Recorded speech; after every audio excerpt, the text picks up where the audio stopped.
Hello, everyone. This is not a story for the faint of heart. Today, we will be stepping into the darkness of the most gruesome cases, where evil not only exists, but also leaves bloody and haunting traces.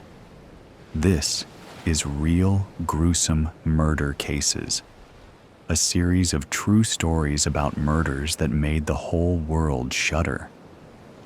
If you are ready to face the cold truth and the gruesome corners of humanity, come with me to delve deeper into each case. The dark night. A shadow of a figure was running in the dark. All around were tall trees, and only a small fraction of the moon's rays got through the canopy. The ground was a black void, with no difference between the dirt and the tree roots. A pack of wolves howled in the distance. With every gust of wind, the tree branches and leaves banged and rustled like a toddler playing with pots and pans. Under all of that was a low mumble, rhythmic, like a drum cadence, but ghostly in origin. The figure trips. Eli. The scene quakes. Eli. The moon disappeared. Elijah. Blinding fluorescent light replaced the woods. 13-year-olds Eli and Tyler were sitting in the mall food court, eating dinner across from each other. Eli's heart was pounding in his ears, and his hands trembled. Tyler put her hands on his. Eli, what did you see? Eli repeatedly blinked back at her as the fog lifted from his head. I don't really know. Come on, she said, slinging on a side bag as she raised from her chair. You can think about it on our way home. I don't want to miss the bus. Without a word, Eli cleaned up their table and carried the tray away. As soon as his hand was free, he reached for her hand. They walked away from the tables, with Tyler locking her arm from Eli's swinging. Not too many people were left in the mall. There were a few stragglers around the pop-up stands, but most were lacing their arms through jacket sleeves by the exits.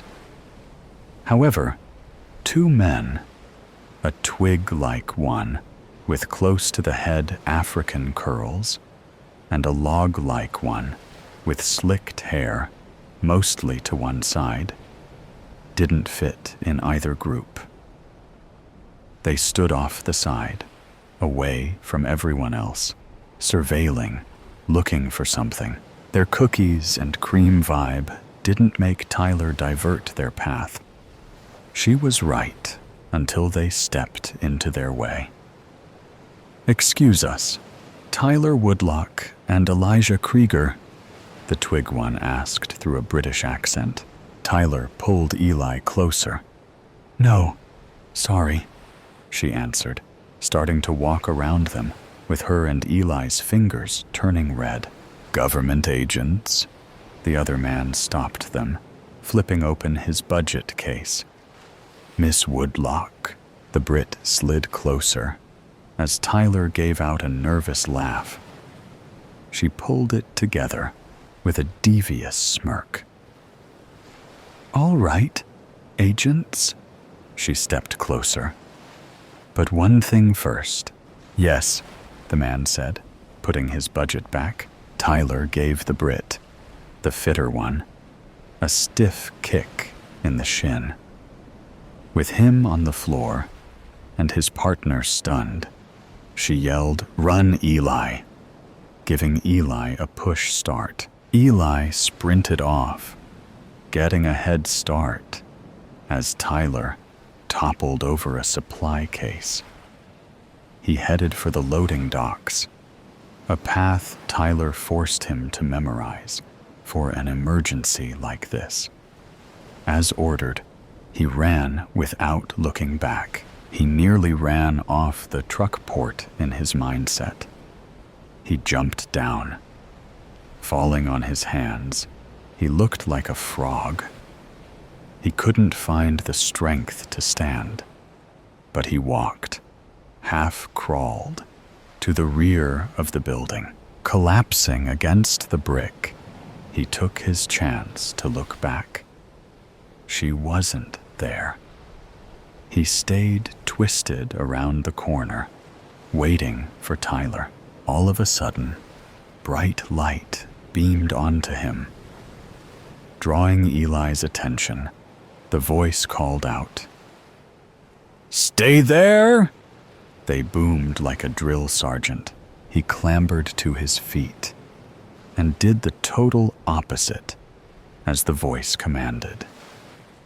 A stampede of boots followed Eli as he jotted into the wooded area on the other side of the loading lane. The fall night grew darker as he was chased farther in the woods. With every gust of wind, the tree branches and leaves banged and rustled. Their movement shifted and blocked the moon as if in a game of peekaboo. This and the uneven ground made Eli bobble like a pinball. The voice rang out again. "Get him! Don't let him get away." It allured him to look back. A light show of flashlights was going on behind. Even with all the light, however, the people remained shadows. A gopher tunnel tripped Eli up a bit. As he looked up, a pair of amber eyes, low to the ground, stared at him from a few yards away. The progression of howls following the encounter made Eli run fast. He couldn't hear the boots anymore. He would turn his head a few degrees before forcing it straight. The last one sent him flying into the ground. Tyler peered over a row of bushes. Eli laid on the ground, with only his chest moving up and down. As soon as she raised from her position, two men came into view. One went to Eli's side, and the other pulled out a radio. Asset found, about 4 clicks due east of the loading dock. The radio guy looked around the perimeter as the second man searched Eli's pocket. Tyler fished around in her bag. In the dark, the inside of her bag was a void. She felt cold metal as more men appeared. The one left Eli's side. "The cards aren't here, sir." Eli let at a moan as he began to stir. "Bring him. We'll find out soon enough where they are." He turned and started the procession away. Radio and Pocket Man gave each other a glance before Pockets threw Eli over his shoulder. The remaining men followed. Tyler took her hand out of her back. She fell to her knees, with her hands on her face. As the first tears started falling, she wiped them away with her fists clenched. She ran back to the mall, heading towards the parking lot. Her head bubbled back and forth, looking at the cars and people. Losing her structure, she fell back on her knees. She started crying again, right before her ears perked up. Snapping her head around, she saw the 2 agents from inside. "We lost, ma'am," she heard the agent who threw his badge in her face. They were ready to run. A grin grew across her face.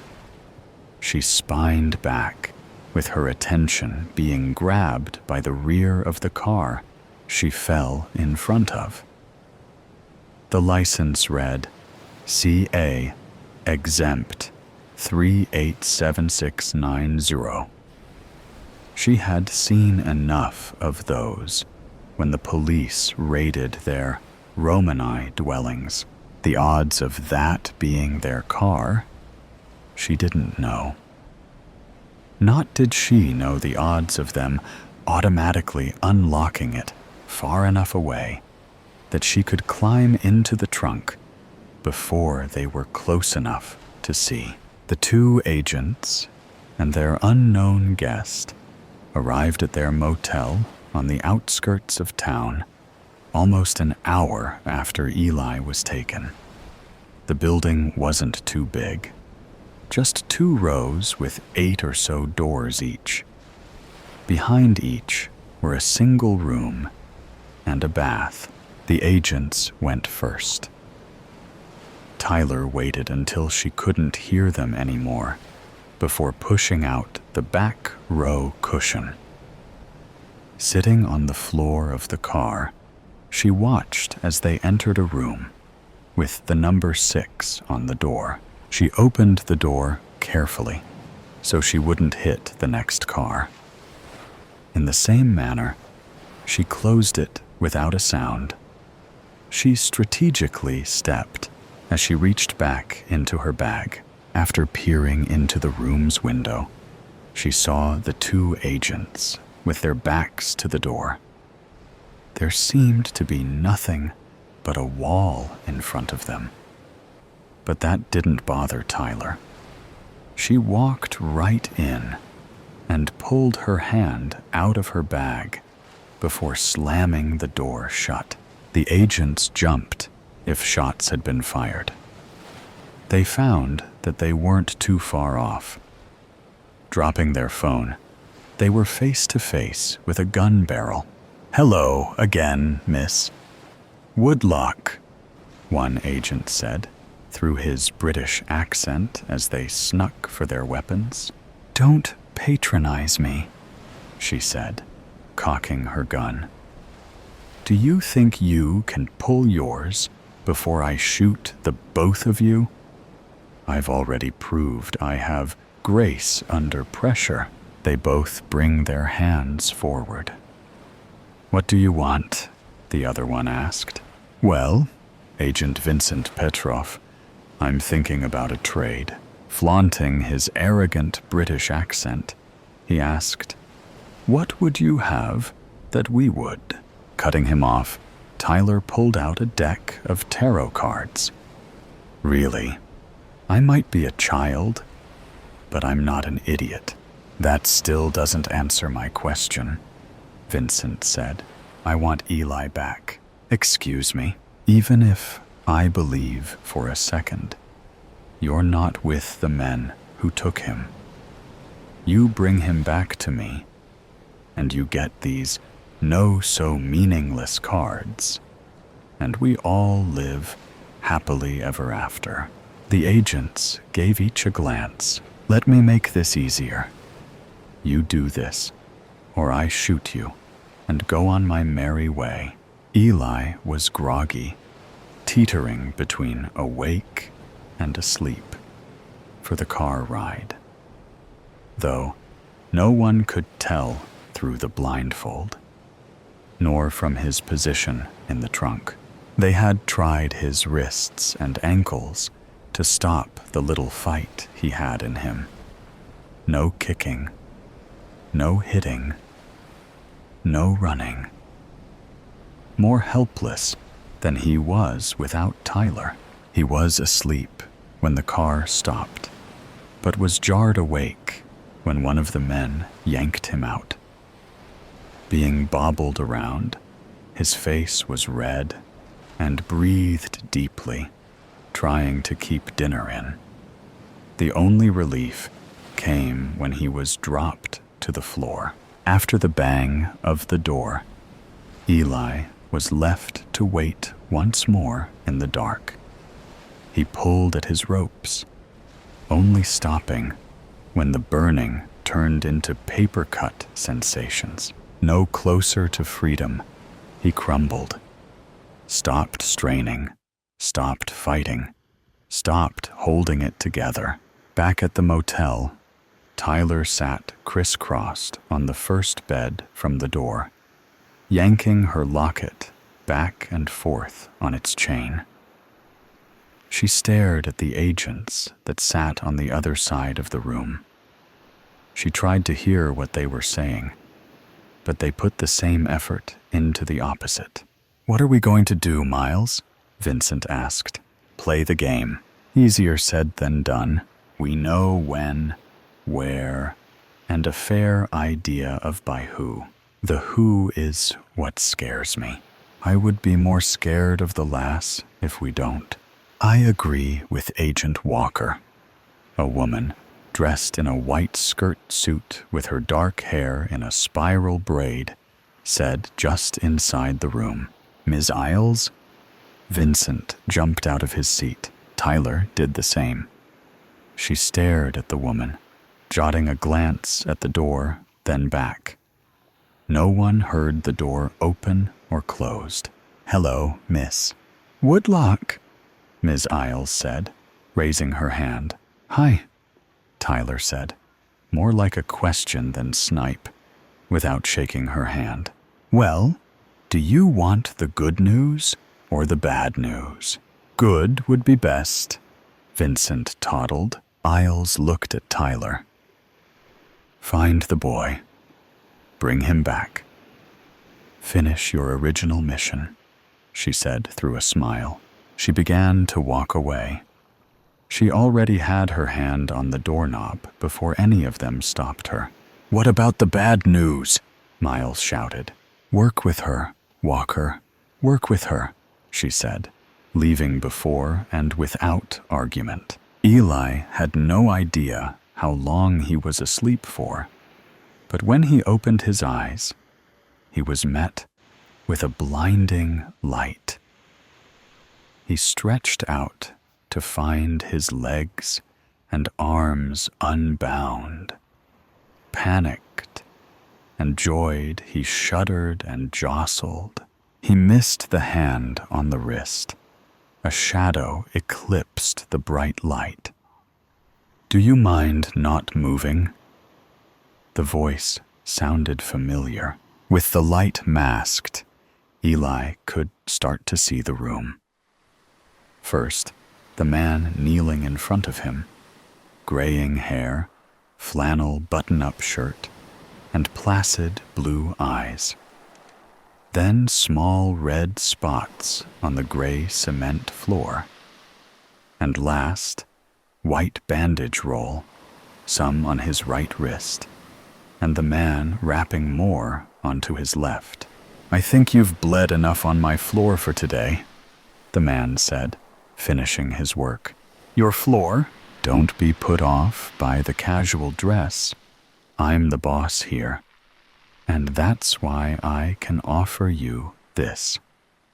You answer all my questions, and you can go home to your gypsy family, to your sweet wife, Tyler, without any more harm." "What do you want to know?" Eli asked as he sat up. "Why don't we start with something simple? Why did you run away from me at the loading docks?"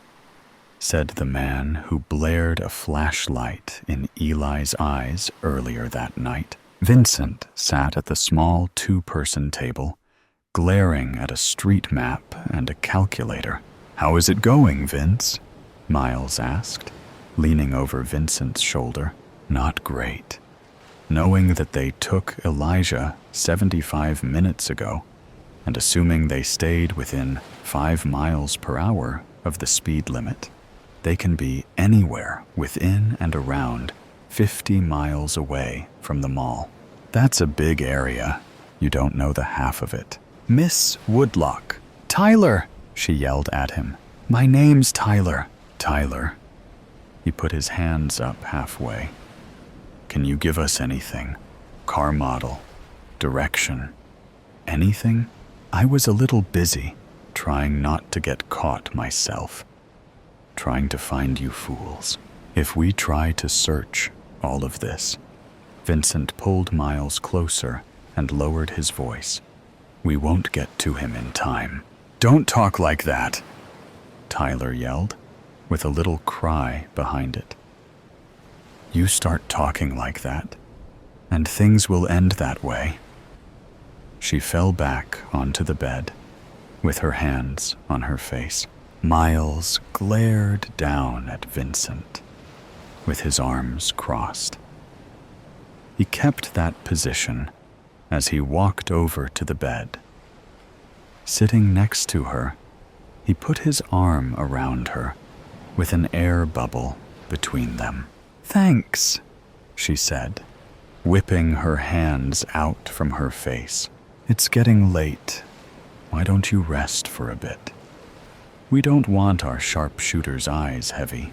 I've been one for the last 10 years.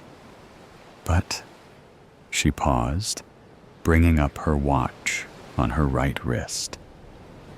Watch, she continued, jumped off the bed. What? Miles followed her towards Vincent. Watch. She started searching her bag. I got Eli a watch for our first anniversary. He never takes it off. She presented the watch's instructions. And it has GPS. Anniversary? They asked. During their time together, the man asked Eli an array of questions. Most about trivial personal things to get Eli relaxed and uncoil from his balled-up position. It was working, too. He was as relaxed as if he was home. His eyes glassed over as the questions droned on. The room faded away. A dark place appeared. A spotlight shines on the center. A glint of metal moved in from the bottom. A gun, revolver, a white hand, a flannel sleeve. The hand snapped the bullet holder back into the gun. It aimed. Destroying the image, the shot fired caused Eli to scream and hold his ear. His ears were still ringing when the man tried to calm him down. Eli saw what he expected was on his own face, on the man's. The man removed Eli's hands. His mouth moved, but Eli couldn't hear it. He yanked himself away. Why are you asking me all these questions? What do you want? The man had a blank face. He opened his mouth, but nothing came out. After straightening his shirt, he said, You have something that belongs to me. I don't have anything. Eli shuddered. Not now, but... He exhaled heavily through his nose. Tyler gave you something. A set of tarot cards. I don't know where they are, he stuttered. Well, it's the last question you have to answer, so give it a good thought. They could be anywhere. In the woods where you chased. Back in the mall where the other two did. With, he said, trying to put the brakes in his mouth. Sir, you know where they are. No, I don't. Yes, you do. He pulled a gun from his back waistband. Tell me. Eli's mouth opened, but the only crashing noises came. The sound made both of them jot their attention towards the door. The man gritted his teeth. The other two. Staring down at his gun, he weighed it in his hand before bringing it down on Eli's head. Eli fell to the floor again. The last thing he saw before the backs of his eyelids was the man's black shoes, walking out the door. The black gave way to wisps, at first merging into cacti and sand. They whirled by through the view from a car window. Tyler sat on the opposite side, smiling back. In the front seat sat Miles and Vincent. The whole picture felt loving and had a dream-like glow. It faded into a face full of fabric. Before he could freak out like his earlier ones, a hand touched his shoulder. "You're all right now? You're safe," Tyler cooed. In a quick movement, Eli raised to hug her, nearly bringing them to the floor.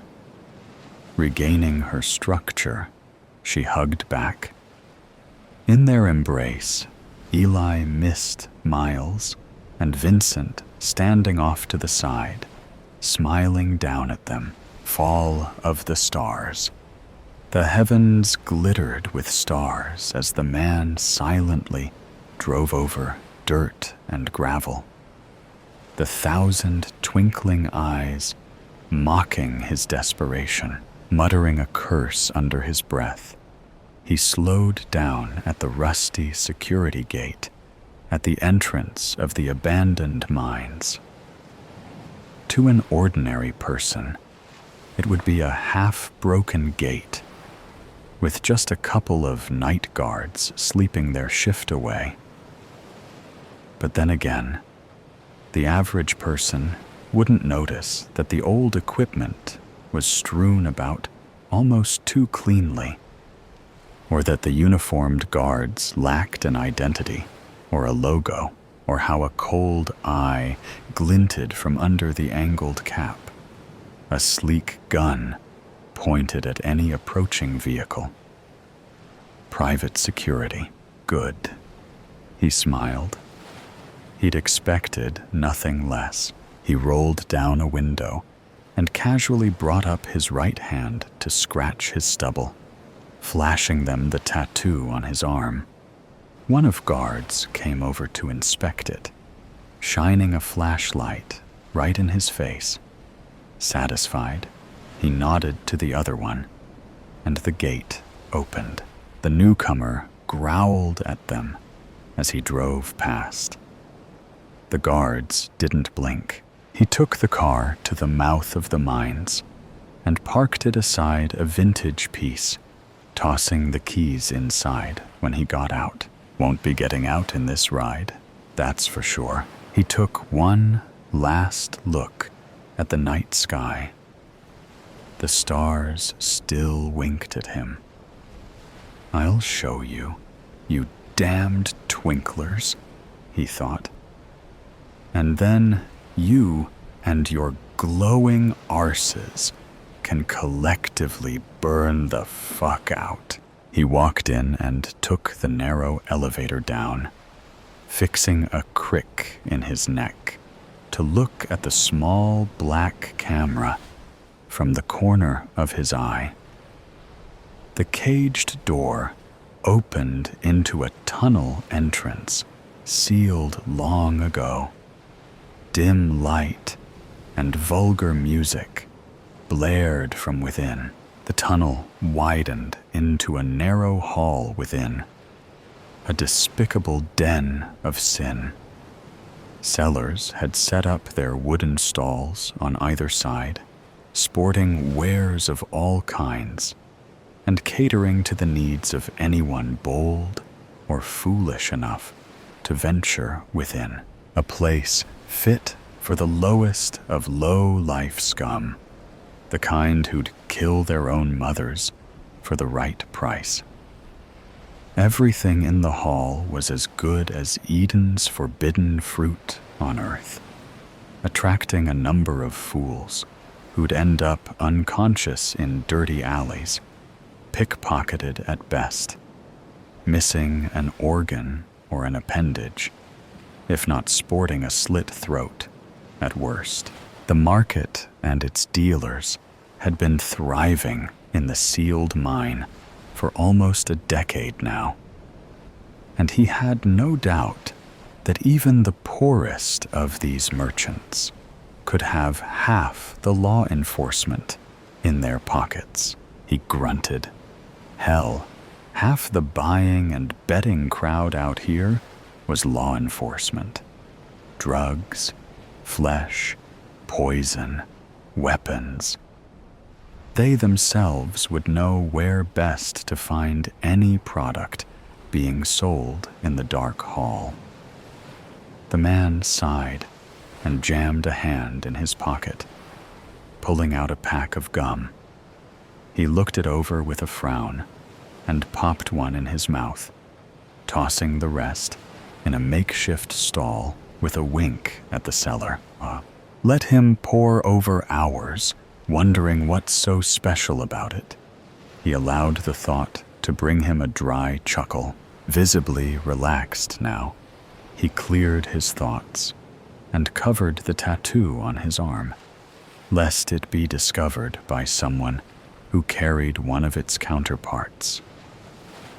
He'd thought about this evening too much to spend it in a petty black market fight, ignoring the purrs of a woman offering him the finest opium and a merchant sporting priceless stolen jewels.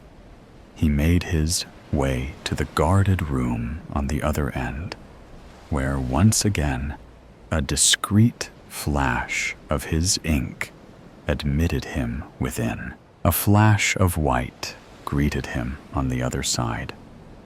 White tiles decked the room, save for the ceiling, which held a long mirror across the length of it. Across the table from him sat a red-faced man in a puff of smoke, cigar in one hand and a wicked blade in the other. A host of monitors beside him. Eye of the market. He leaned forward with his mouth split in a grin, rivulets of sweat running down his temple into his short-cropped white hair. Welcome, my friend. Mr. Rasut, I presume? I'm Gwadiskvi. We spoke via our mutual contact, who sadly passed away today. He took his visitor's hand, shaking it and nodding. Tragic, really. But you know how it is. I was hoping you'd stop by this week. Give us a chance to talk in person. Yes, a conversation has been long due. The man called Rasut replied, pulling his hand back. He remained standing. Now, my friend, we are friends, yes? Heh. I would offer you a cigar, but unfortunately, I do not yet know if you are a friend. Let's save the cigar for later, then. A question for now. I heard from our friend Rihake you were taking an interest in the pits. You ask many questions, my friend. I must know now, because I dislike having to answer so many questions. Do you intend to partake in any way at all? Place a few bets, maybe indulge yourself in a match? Perhaps you'd like me to fix one for you, if only you're first to get you a little start? Say so. And we have a deal. I don't want to place bets, Gwadiskvi. His host's eyes narrowed, his smile faltering. Then you will understand. There are steps to be taken. We must be cautious about our little venture. You misunderstand, friend. He spat with a smile of his own. I wish to fight in the pits. The red-faced man barked a laugh, hurling his cigar across the room.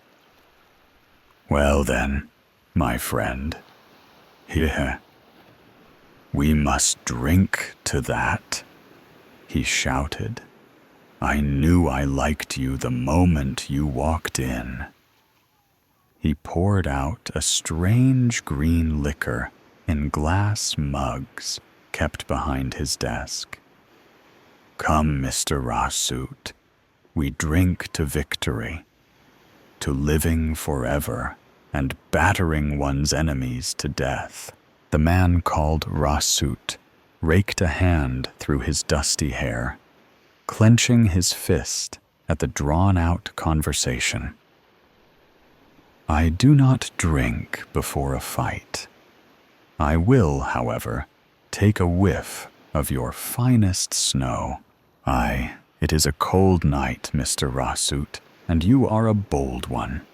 He sniggered. My new friend, a man of taste. The man called Gwadiskvi obliged, immediately sending for his finest of the drug. He invited his guest to sit across him and talk. Come then, tell me. He grinned. What brings you here? Rasut tilted his head. Starting. He was cut off. Please, do not insult my intelligence. I'm curious. The other man leaned forward. I truly am. Why would a man like you resort to this? He stared across the table icily. You don't know me. Don't pretend to. But surely someone such as you would have noticed the shadows trailing you, yes? A giggle. They've been watching you. The way you walk, the way you talk, the much concealed desperation in your eyes. Maybe I have a death wish. But that's not the half of it, my dear Mr. Rasut, is it?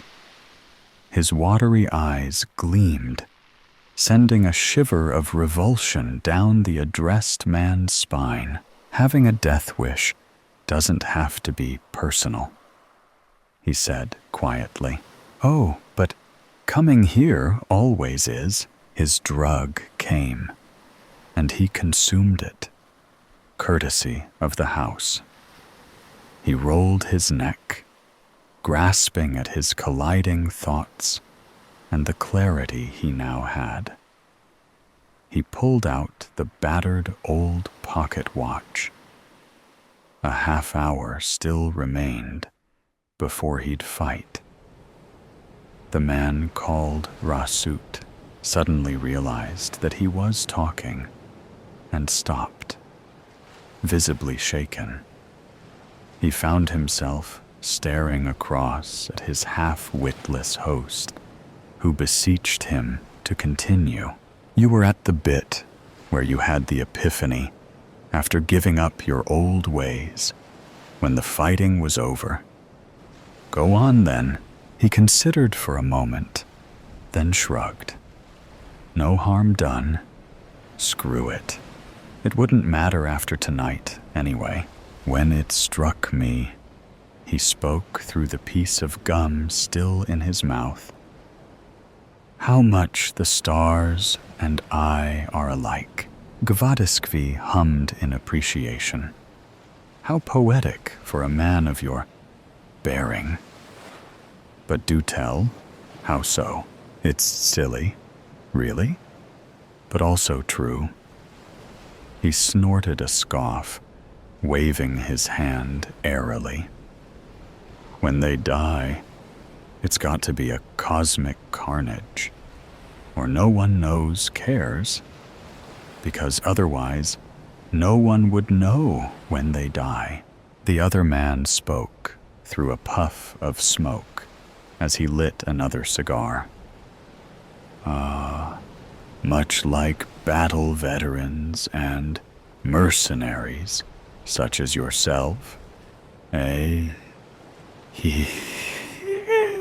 Yes, and the natural way is too mundane. He tasted the word on his tongue, and how morbid it felt. So, I thought, why not die in a carnage and make people care? Care? Gwadiskvi went silent for a long moment. Do you truthfully think the people he... Enough to place bets, anyway, he retorted. The elder man undid a button on his shirt, rolling back his shoulders. Fair enough. You want to bring business to me? Who am I to refuse? My violent friend? A bolt of lightning went up his spine, and Rasut tilted his head. His host noticed it. Oh, come on. I've been running the pits for 9 years now. How many of your kind do you think I've seen? He huffed a laugh, thick smoke momentarily covering his face. I lost the count from not caring, Mr. Rasut, if I ever was honest. And you're simply another face in that pile. Men like you only like violence. Do you know why? He looked at him, very still, because it's the easiest thing to do. He continued, twirling the knife in his hand. So you go about your life, with violence as your creed, until suddenly, one day, you realize that you're all alone. So, what do? He said nothing, as the eyes across his bore into his own, with a cruel smile. You turn on yourself, becoming violent to life itself, hating your existence, and desperate for the bittersweet mercy the idea of death offers. Gwadiskvi looked into his eyes. And so, you turn to men like me. Like I said, Mr. Rasut, I recognize people like you. I think you'll find some kindred spirits in here this evening. Try to be merciful to them a little. He finished with a twinkle in his eyes, feeling uncomfortably vulnerable. He rode on a surge of blood and vaulted over the table in a blur, grabbing Gwadiskvi to whirl behind him, the knife now in his hand and held to his host. If you claim to know my motivations so well, then tell me, friend, he spat. Why don't I be a gentleman and grant you some mercy right now? The Mara laughed softly, feeling his own blade digging into his throat. I am trying to be polite, Mr. Rasut. But if you move that knife 1 inch closer to me, I will rip your heart out. Besides, we both know that you'd rather put on an impressive display. If you are so adamant on dying, Rasut released him, taking a step back. The pits are crowded tonight, Gwadiskvi remarked, with the eyes of a predator. Our old friend Rihak picked you a good night to fight. The fighting pits had been emptied, and a large area cleared for the closing event of the night. It was sparsely decorated, a handful of oil drums scattered to provide cover, and a few low-hanging bulbs as the only source of light in the wide hall. The crowd was brimming with nervous energy. with people shoving each other for the best spot to view the last fight without falling inside. Rules of the arena were clear. A single step in and you were fair game. The audience silently parted as its supreme benefactor glided through. Aitan par Gwadiskvi, the man who ran the pits, and every piece of low-life scum that haunted the mines. He raised his arm, holding a glass of exquisite liquor, and the world fell silent. "Greetings, children of the pits," he boomed. "I have a special night in store for you. The matches till now have offered but a slice of the excitement to come." He looked at those who would fight now, spotting them in the audience. No life is better than half a life. Tonight, the 6 individuals gathered in the arena share more than blood brothers do in a lifetime. They share this thought and are willing to fight to the death to prove it. They are the superior people amongst us, for these men and women have looked into the eyes of desire and stared it down. Riches or luxury, a good, quiet life, that's too much to ask of them. They live for the combat, and for the combat they willingly die. Most of them, anyway. He trailed off. The crowd cheered. The man nodded and continued. "We are graced with our weapons master, Mr. Black, offering us the chance to witness his latest wares in action."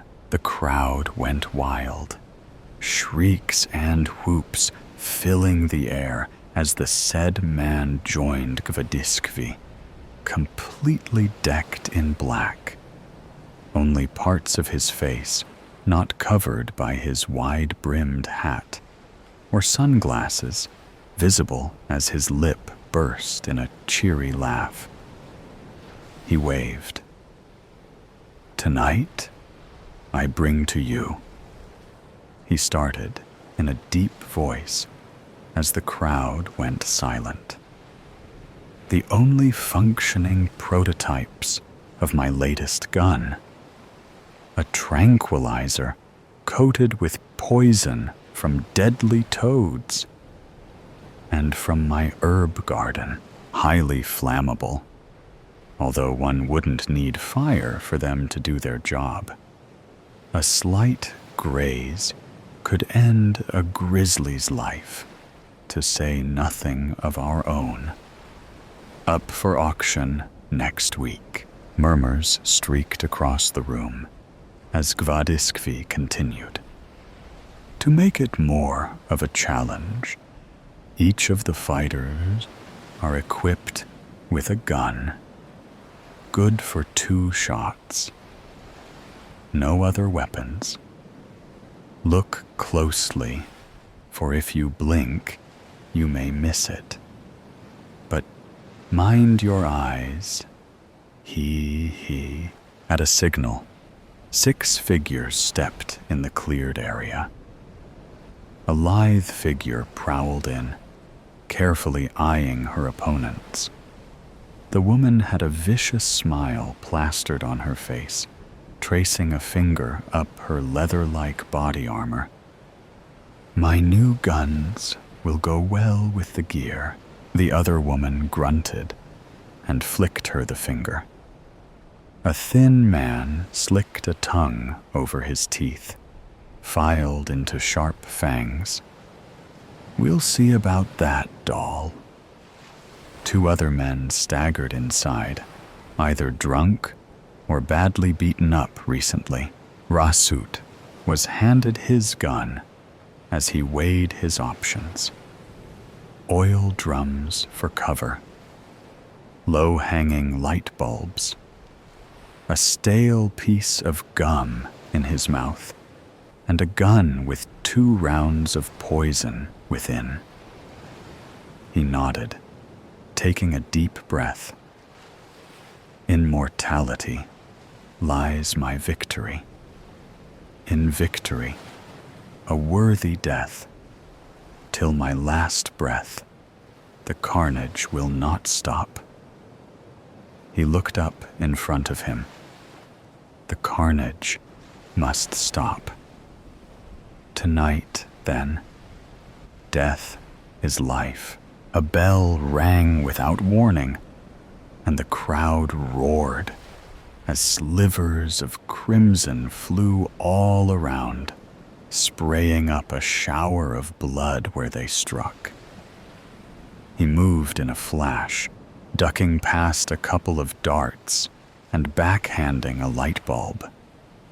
Those nearest to him flinched, momentarily blinded. Those 2 died first. He shimmied up behind the loud-mouthed girl with the protective gear, swiftly shooting at the unbalanced man across the room. He was dead before he fell, the dart buried in his eye. Grabbing her by the hair, he smashed her nose on the oil drum, and she cried out, instinctively raising a hand to her face. He snaked a hand into the side of her neck and snapped, snatching the gun out of her hands even as her body fell. He ducked as a barrage of darts flew past him. Pressing his back against a drum, Rasut peeked to find the other drunk or injured man already dead, while the man with the razor-sharp teeth wrestled with the bulky woman. Their guns tossed a few feet away. So much for that momentary truce. He spied the light bulb near him, still swinging. He grabbed it with one hand, pulling out the chewing gum with the other, and sticking it on the bulb, recoiling when the hot glass burned his finger. At least this will go quicker than I anticipated, he thought as the glowing bulb twinkled like the stars outside. Damned twinkler. He moved quickly, moving behind another oil drum, as he fired twice at the one directly beneath the bulb, then tossed the dead girl's now empty gun at it for good measure. A thin spray or oil spurted from it, steadily growing into a tiny fountain, leaking oil that quickly spread across the floor. This caught the attention of the woman, who had finished crushing the throat of the thin man and pummeling him to death with her fists. She grinned, going for the 2 guns at her feet even as he leaped, and the world froze. In that moment, Rasut saw everything. The horror on Gvadiskvi's face, the victory on the woman's, the final moments of the mine as he shot at the light bulb which burst apart, flames engulfing the oil, and boom! The next day, all the papers talked about the mine. Blow up. A gas explosion, they called it. The official report said that no one was around when it happened. No one got hurt. The cleanup crew moved quickly, doing multiple sweeps and gathering what they found before loading the bodies in a truck to be taken away and incinerated. Yet no one noticed a single hand twitching still of the dead man who would still live, outliving his own carnage. No one noticed the mouth speak obscenities in broken whispers, cursing at himself, at the stars, and at life itself. The invisible murder. Start from the beginning, I sigh, and turn back the needle of time to... What time was it? I almost chuckle. I was so desperately watching the clock tick by, and now I can barely remember what it said. 9 o'clock, I think. I try to remember everything exactly as it was. Any small detail could help. Could be the distant tapping sound, or the odd stain on a shirt, or the scrap of paper that cracks open the case. I know that. I've read the books. It happened around 9 p.m. I was sitting in the security center, doing my job, when a man walked across the camera on the 5th floor. He was just walking down the hallway, and then I take a breath. A thick layer of dust clings to my dark finger as I drag it across the desk, my mind elsewhere. In my head, I'm back in that room with all the screens and the uncomfortable squished chair that I hate, my eyes honed in on the screen just to my left. Take your time, coaxes the detective. He looks down at me patiently from across the rickety old desk, and then another man walked into the frame with a knife in his hand. It happened so fast, I didn't see it coming. He stabbed the man in the chest. Another steadying breath. My fingers move to my chest of their own accord, tracing the spot where the knife penetrated.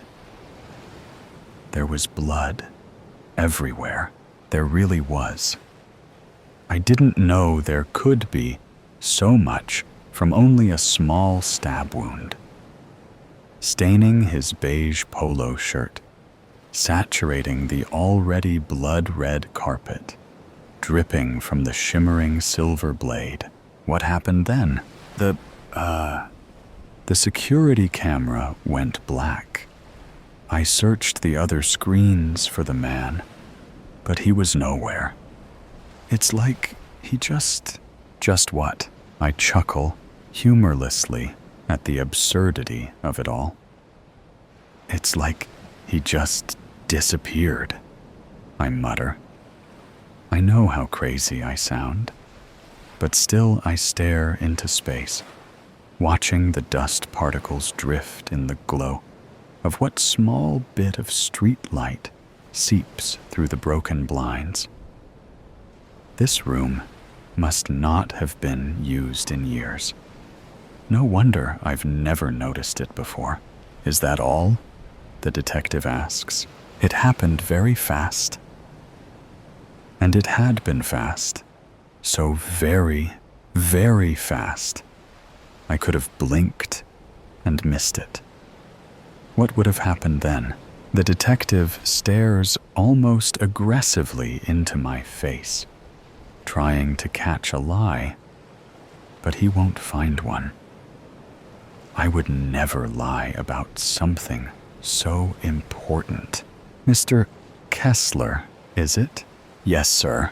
Mr. Kessler, my officers are still searching the building at this time, but at the present moment, there is no evidence that a murder took place. My stomach drops. What? There is nothing unusual at the supposed crime scene you pointed out to us, and the security footage was of no assistance, he says. What? How is that possible? I saw it happen, I say, nearly shouting. It's hard to read him. But if I had to place his furrowed eyebrows and calm manner, I would say there was a twinge of bewilderment and perhaps a touch of curiosity. There is no security footage. It was missing when we got to the security center. You didn't happen to take it, did you? What? Of course not, I yell, indignation filling my bones. Why in hell would I steal the security footage? As far as I know, you were the only one in the security center after when you say the murder took place. His nonchalant manner drives me up the wall. I know he's a policeman, but how could anyone seem to care so little about a murder? Does he not believe me? But it wasn't me. I enunciate each word as if speaking to a child. Why would I get rid of the footage? I do not know, Mr. Kessler. That is exactly the answer I was attempting to obtain from you. The detective pauses thoughtfully. There was nothing at the scene of the crime. No blood, no weapon, no body. Nothing that even seems slightly suspicious. There are no missing persons reports of an elderly man in the city right now. The security footage you claim to have seen is gone. Yes, I know. You're a broken record. I roll my eyes, frustrated. Why do you expect me to believe that a murder took place in this building tonight? He asks, beginning to look annoyed and frustrated. I almost open my mouth to shout, but stop. With a start, I realize that it's a fair question. He doesn't believe me. Why would anyone? It seems so unlikely that a murder could have occurred in the first place, aside from my account. No evidence at all. Nothing except my word, and the detective has no reason to trust that. A new and cold fear rises inside me. Is someone about to get away with murder because I saw it? I mumble, unconvincingly. I only process how pathetic it sounds as it leaves my lips. Mr. Kessler, I am going to write in my report that this was a false alarm. I believe you are tired or somehow otherwise mentally distressed, and you didn't see what you think you saw. I don't know how to react. At first, I'm angry. How could the detective so easily disregard this? How could I possibly make this up? But the rest of me knows he has a point. It was a mind trick, Mr. Kessler. You're wasting my time and the time of all of my colleagues. He raises his voice, and it pulses with the kindling of anger. Go home. Get some sleep. Don't try to pull something like this again. And just be grateful you're not being charged. Now I know how to feel. I didn't try to do this. This is not my fault. And if there's even a chance I'm telling the truth, shouldn't they at least find out? The detective turns and walks toward the door behind him. But as he reaches for the tarnished golden doorknob, he hesitates. Do you recall what the so-called culprit looked like? He inquires, turning to face me again, with a look of sheer curiosity and maybe even a trace of amusement. What's wrong with him? Didn't he just say I imagined it? Why does it matter if you think I just made it up, detective? I say, feeling snarky. I can still charge you, I sigh, attempting to recall the man with the knife. Graying hair, black t-shirt, maybe 5'9". The detective frowns. Really? 5'9"? Yeah. Why? Come on, I look at least 6 feet. The detective chuckles.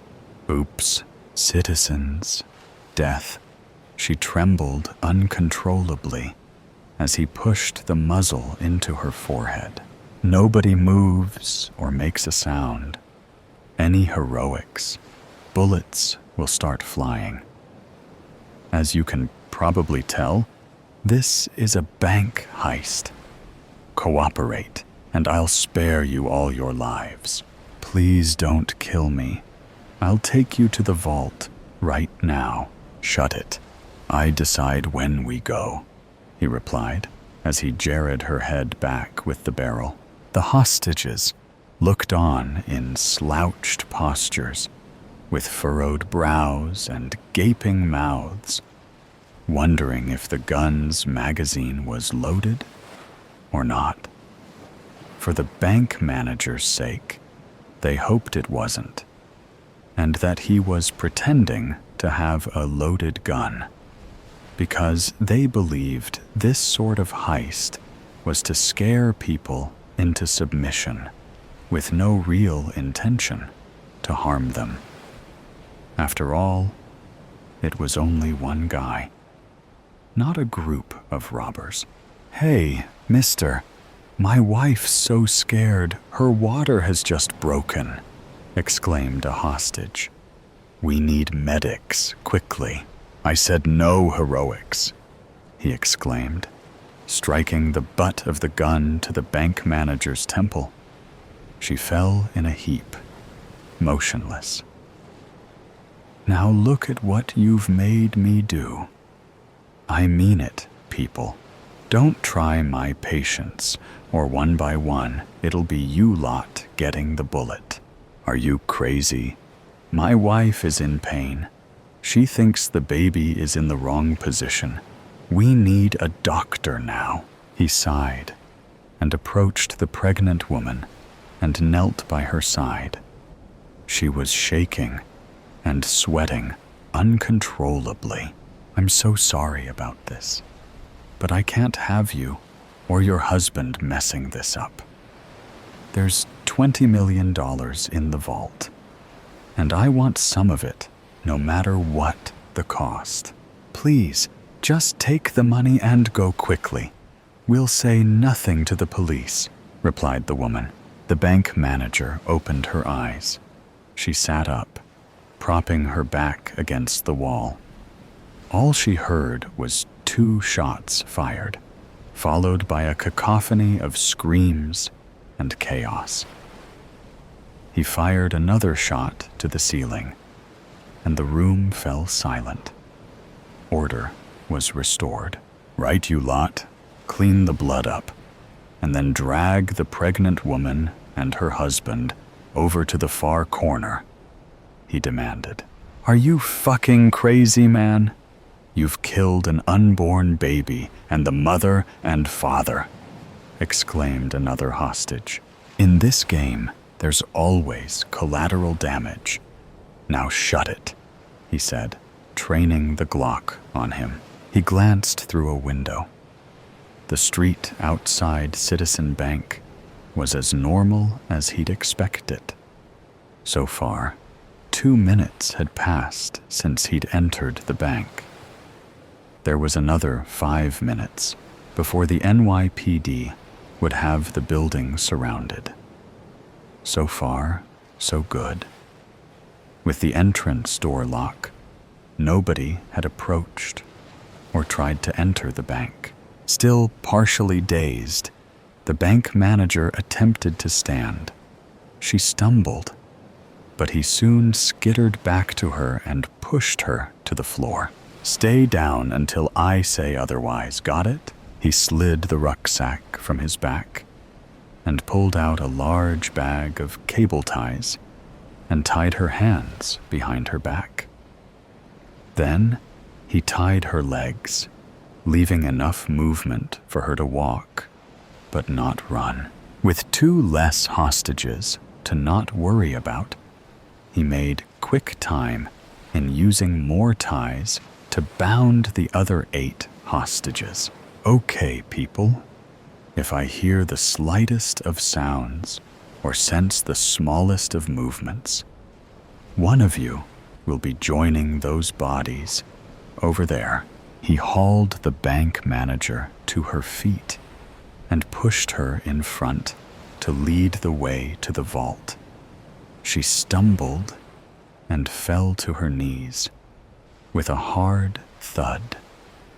He grabbed her hair and wrenched her back to her feet.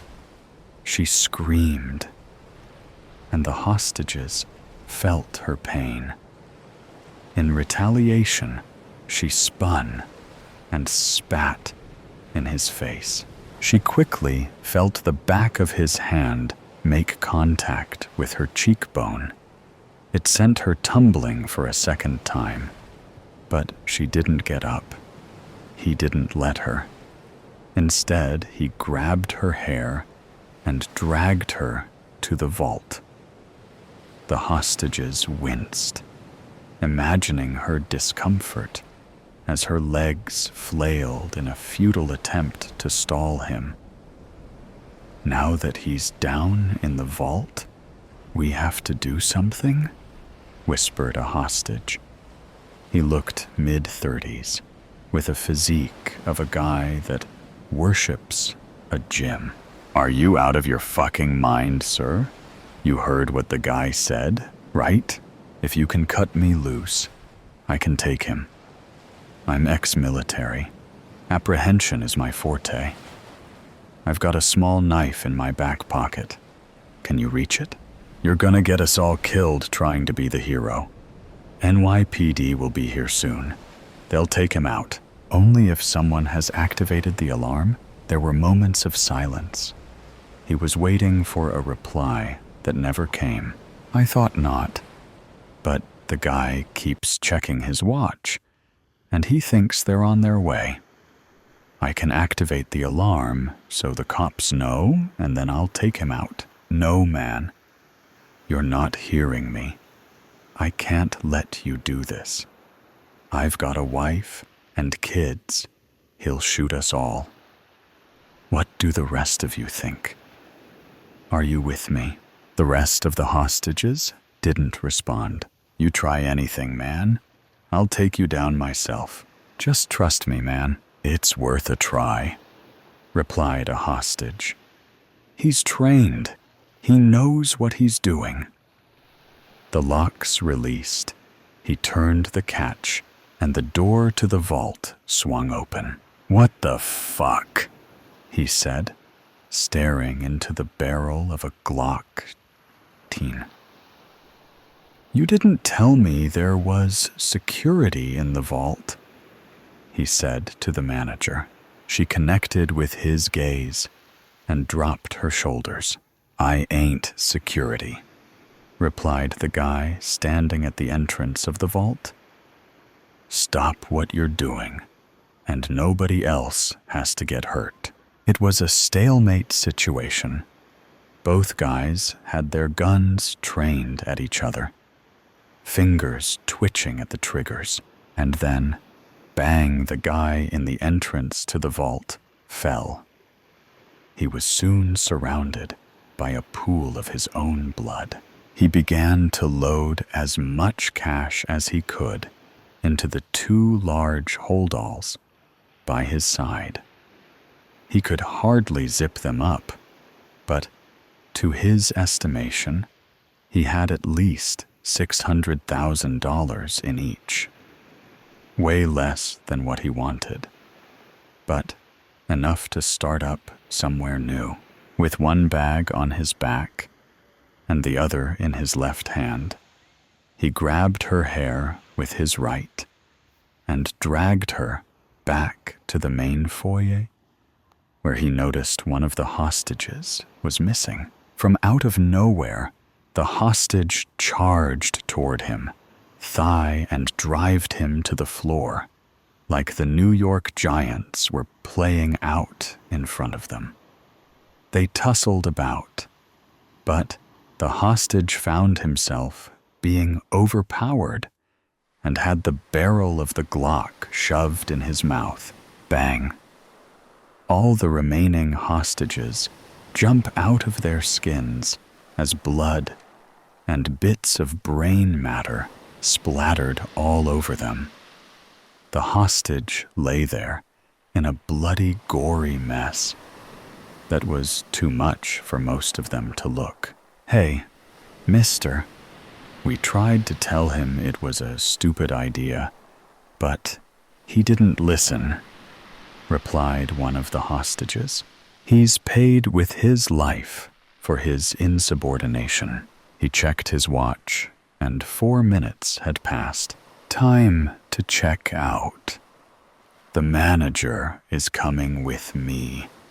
Inform the police I have her as my hostage, and any attempt to intercept me, and she gets the bullet, right?"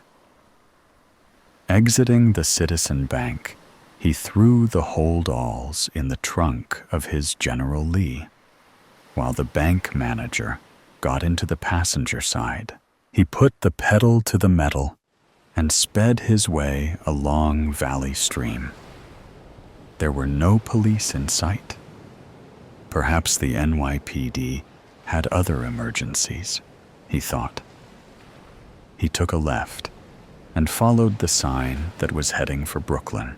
"Okay, Max, you can stop calling me the bank manager now," said Elizabeth. "And you didn't have to be so rough on me. It had to look like you were another hostage. I just hope when you shot that guy in the vault, you were obscured from the cameras so it looked like me. But how did we miss that guy? I think I did good shooting him, but too many mistakes were made this time. I should have accounted for the guy in the vault." "Yeah, but you dealt with him pretty quick. From how we played it out, the cops will think you were innocent. But what about the hostage that thigh and drived you? If you hadn't have got the better of him, we wouldn't be here now. We've got enough money, and I don't have to work in a shitty bank anymore." He took another left and entered on to Interstate 678. He leant over to the passenger's seat. Their lips engage. "New life. Here we come," she said. "Tokyo smoke. Possible triggers: intimidation, slight, mention of drugs, and trial." She flicked the wheel of the lighter. Sparks shot up, followed by a small flame which she held to the end of the cigarette dangling from between her lips. "Talk. You've got about 5 minutes to convince me to let you live." "In that case, mind if I have a cigarette too? That's executioner etiquette, isn't it? Or is that just Hollywood?" "Just Hollywood," she said, but offered me her pack of cigarettes with her free hand just the same. Her other hand, the one hidden from view inside her jacket, pointed a gun at me. Not of the Hollywood variety. This was a Nambu M57. It would get the job done. Time's ticking. She pulled back the hammer for emphasis.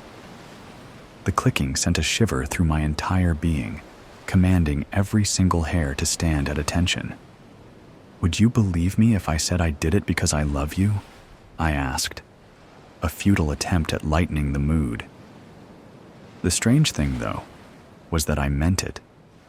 Even then, as I looked at her, knowing full well she'd kill me once the smoldering tip of her cigarette reached the filter. "Really, Takashi, you did it because you love me. My dad is in jail, Mom's awaiting trial for complicity, and Itsuki is awaiting whether he'll be behind bars for 5 years or 27. I thought you liked Itsuki." "I did. But you didn't," I said, while I tried to light the cigarette I kept in the corner of my mouth. It was true. Although I didn't like him at first, he became much like a brother rather than just an in-law after we got married. I didn't look at her as I said it. I was staring at the graffiti frog that had made its appearance on the wall across the train tracks 2 weeks ago. But I knew the face she was giving me. I remembered every line that appeared on her usually smooth skin. You always complained about how he badmouths you to your dad at every opportunity he got. It's the only reason he was going to take over the company. You're smarter, more experienced, and more ambitious than he was or ever would be. It should have been you, and you know it. As for your da, stop. As for your dad, Hina, he chewed it up. I continued. All of it. She poked me with the barrel of the gun to let me know who was in charge here. That's no reason to have them locked up. True, it wasn't, but it was convenient.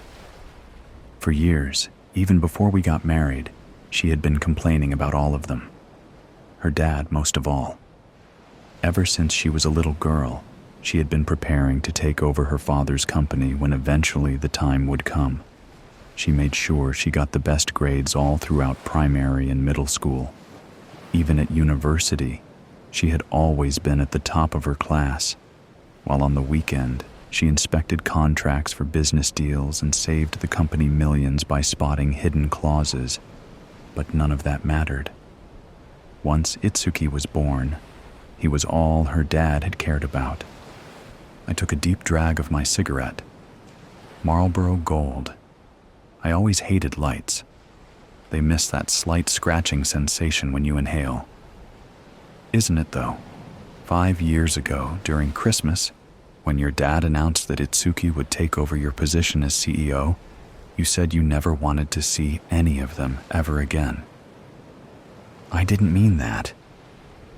Then you didn't mean it either when you repeated it after he gave you the opportunity to develop your skills elsewhere, for your birthday, I suppose? She was angrily fingering her cigarette, flicking of ash that wasn't there. I could only hope she was a little more careful with the trigger. I still had 3 minutes left after all. Mind if I get something from the vending machine? I asked. Last meal and all that. I got up before she could give me an answer and walked over to the overpriced candy dispenser. I fumbled in my pocket for my wallet that wasn't there. Can I borrow a 500 yen piece, hun? She didn't move, just raised an eyebrow. Fine. I looked around, but of course there was nobody around at this hour. The parking lot was empty, but for 4 cars. I turned a quarter turn and forced my elbow through the glass. Ah, motherfucker. That looks a lot less painful in the movies. I took 3 packs of Pocky from the machine, careful not to cut my hand on the sharp edges. Strawberry, matcha, and the regular ones. I wasn't sure which ones you liked best. I thought strawberry, but it could have been matcha as well. Anyway, here's both, I said, and sat back down on the hood of my beat-up Honda Odyssey. She didn't try to take any when I offered the box to her. Just took another drag of her cigarette, which was reaching the halfway mark by now. I always liked the original best myself. I took a drag of my own cigarette before taking it from my mouth and taking a bite of 4 of the chocolate-covered sticks at once. Disgusting. I still don't get it. How can you eat and smoke at the same time? I lifted my shoulders in answer and swallowed before blowing out the smoke I'd been holding up in the air to be carried off by the wind. I never had a problem with eating and smoking at the same time. I knew many people who did, though. Back to what I was saying, I did it for us. In return for the evidence about the shipments of cocaine I gave to Nisanto Corp., they offered me 1 billion yen. 1 billion hina. You'd be rid of your family. We could both quit our jobs and move somewhere else. We'd never have to work again. Tell me that doesn't sound like a dream. You wouldn't have to teach at the high school anymore. No more overtime and compulsory socializing with colleagues. Isn't that what you always wanted? Not like this. They are still my family. And how do you think this will look for me? With my family name ruined? I'll be seen as the daughter of some drugs cartel. My parents weren't like that. They didn't even know about it. The arms of the gold-plated station clock twitched. 10:35. The dial was beautifully decorated with the image of a sun that, in the morning, reflected the sunlight so brilliantly that it seemed to shine itself. Now it was barely visible at all. True, that was on Itsuki, but none of that would have happened if you'd been in charge. Besides, your dad will be out in, 3 years? Your mom's sentence will be even shorter. I doubt she'll even have to do any jail time at all. You just don't fucking get it, do you? You think that's the story the media is going to run with? That it was just my brother and the rest of us had nothing to do with it? Sure, I might not be seen as an accomplice, but I'm part of that family.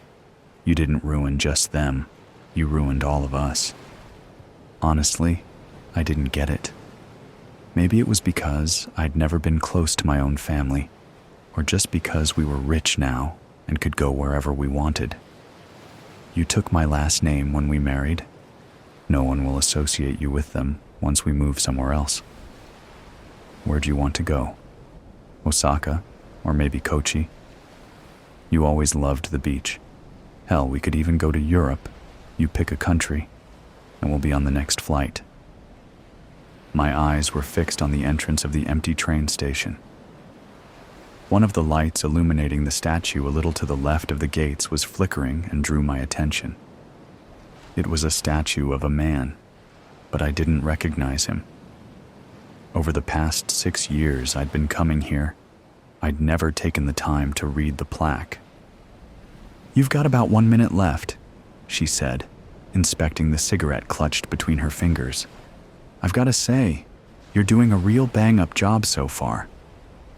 The gun was still pressed in my side, but it didn't scare me as much anymore. It was just there. "What would you like me to say? That I'll buy you the most beautiful jewelry, a nice car, a big house with a pool? We can have all that if you want, but you already know that."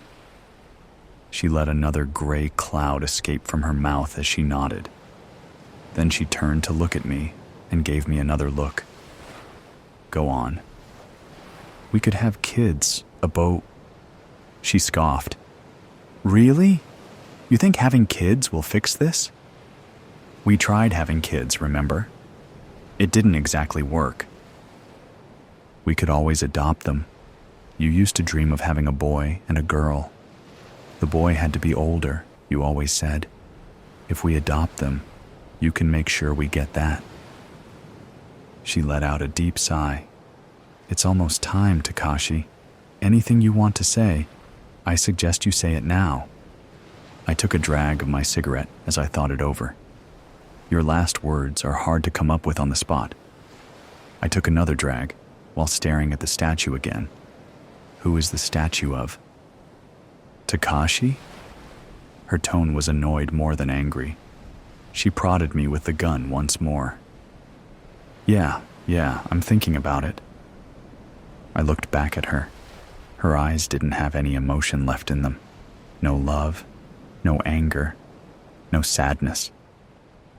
"I still love you. I'd want those to be my last words. I still love you," I repeated. She shook her head. Then, right as she shot away the still smoldering cigarette butt, the 10:38 train drove into the station.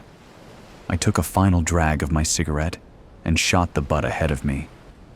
"That's my cue, sayonara." Hoodwinked. The only thing worse than tracing a witness 5 years after is to find out he has forgotten all about the crime, or at least the bits that matter. But Detective Syed was no greenhorn. He smiled at the 19-year-old.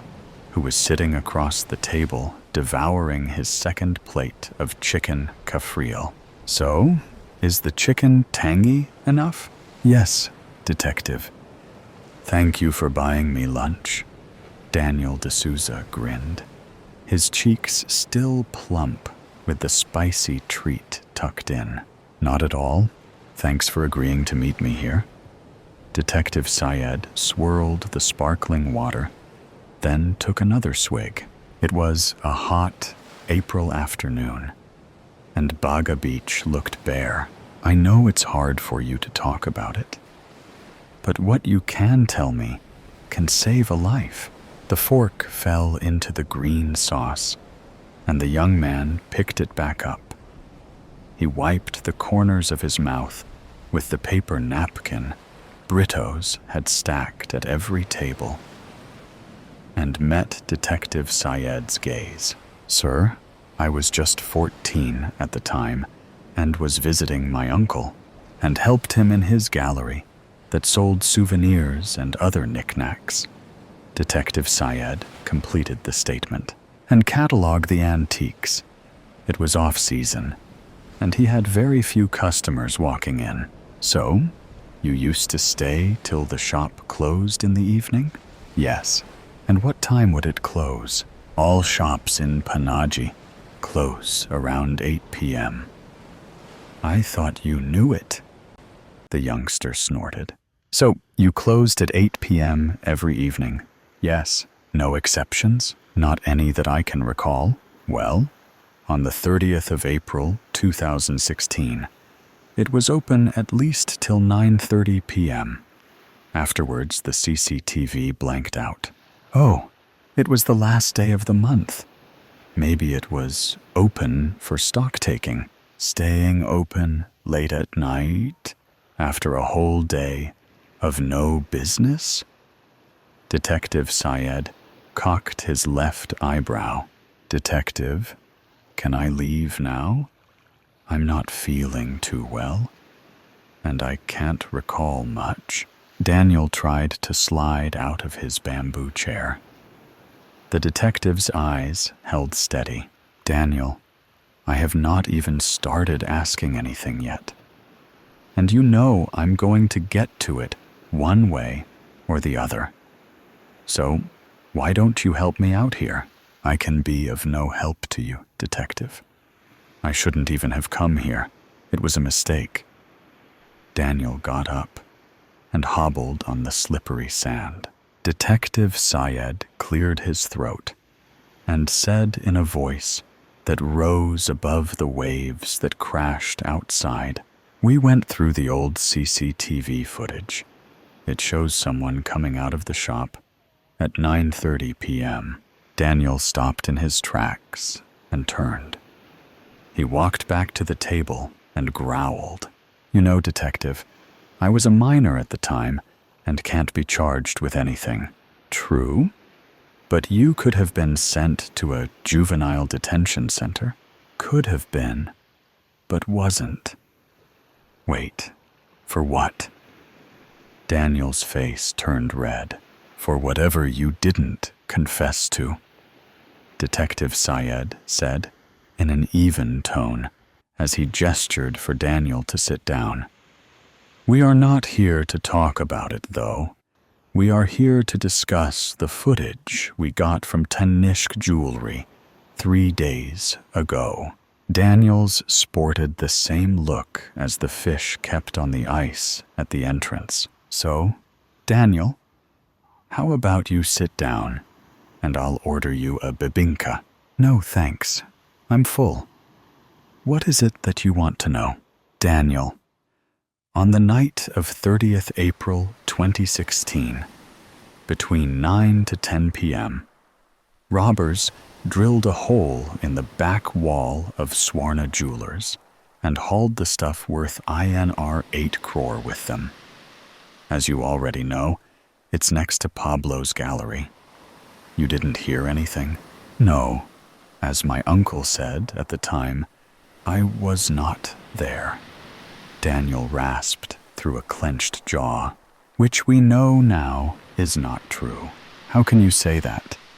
I'm sure many own a hoodie of the same brand, but I'm sure they will not be wearing one on a humid April night.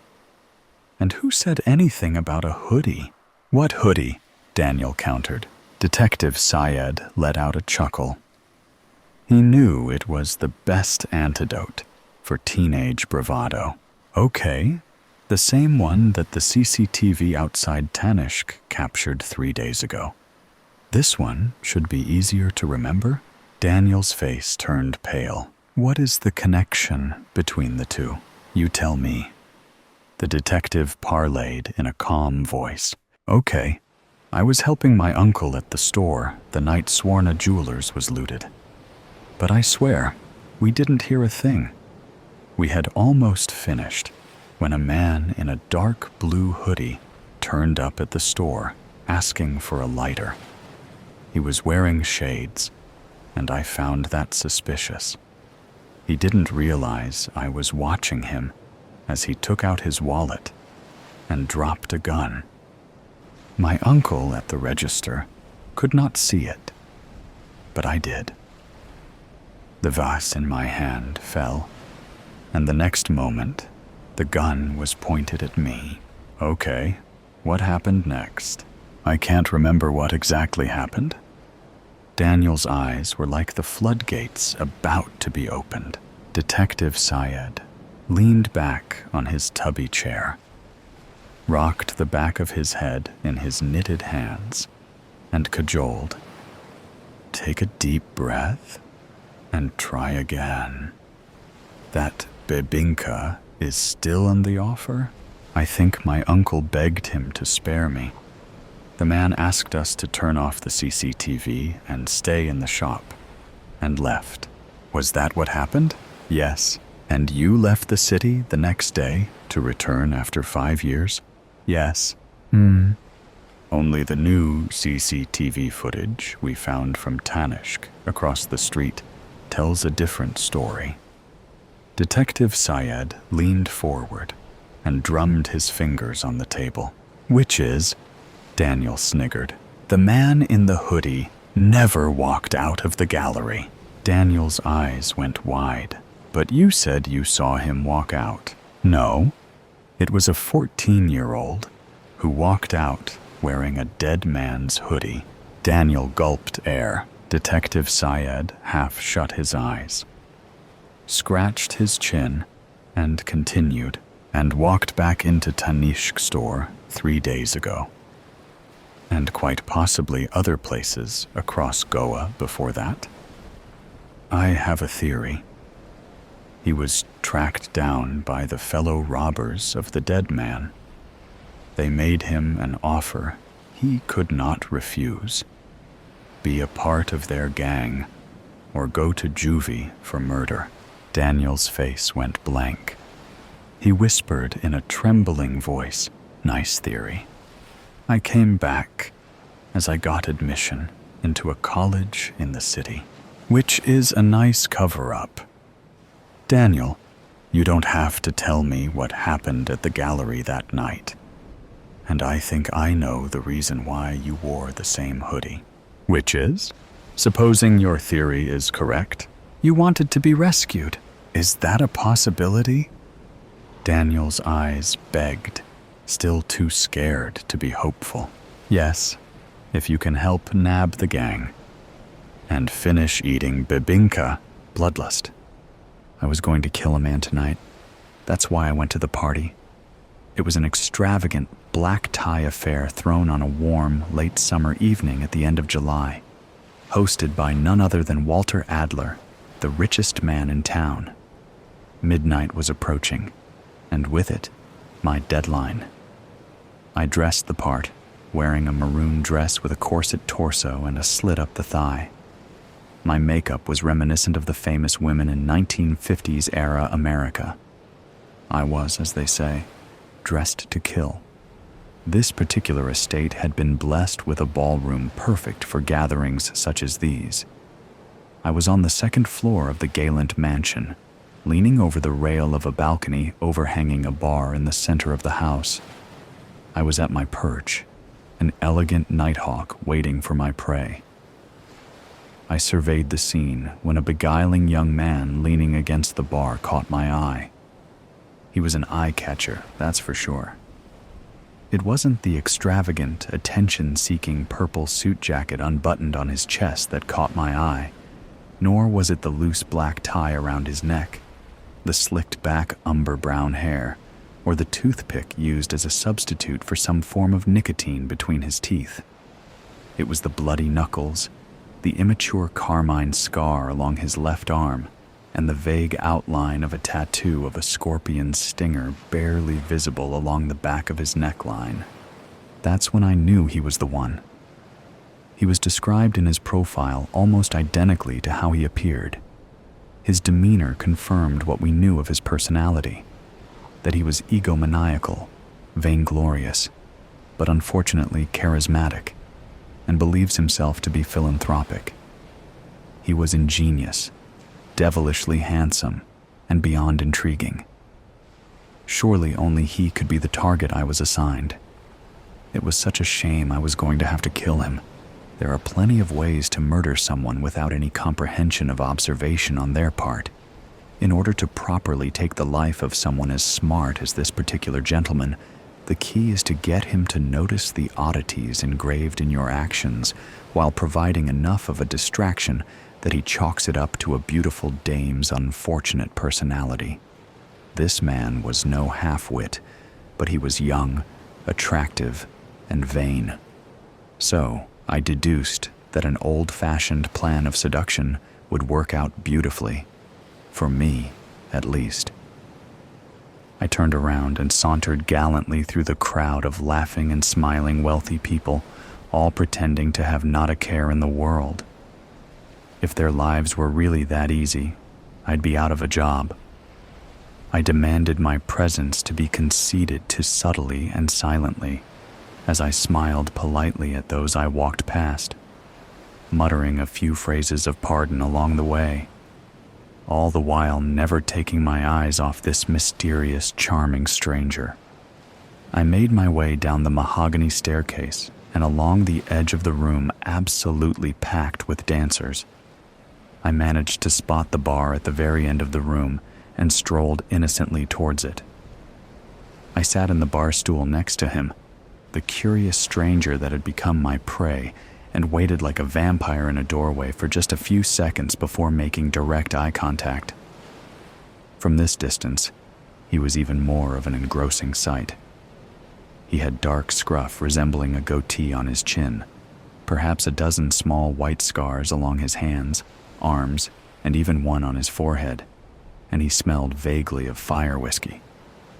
Most of all, there was an impossible-to-miss look of a tormented wild beast hiding deep inside his eyes. After making it clear I was sizing him up, I gazed at his unbuttoned jacket and smiled. He started to look me up and down in response before smiling softly and shifting his body to face me while still charismatically leaning against the bar. He thought he was at the advantage point. Little did he know he was walking right into my trap. He was playing along beautifully, yet stupidly all at once. I had no time to waste. I reached out towards him, offering my hand while gazing playfully up into his tortured eyes. I asked delicately, "Care to dance?" He grinned while grabbing my hand and slipping me off of the stool. "What's the name, Toots?" I stepped closer to him, so we were breathing the same air.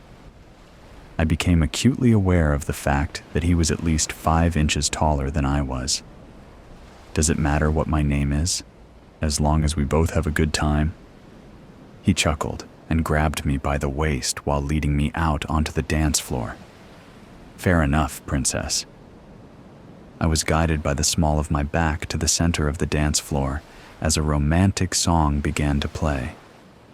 This unfortunate target of mine was a phenomenal dancer, pulling me close, then pushing me away, spinning me around, and then even going so far as to dip me downwards as he gazed into my eyes in a tease.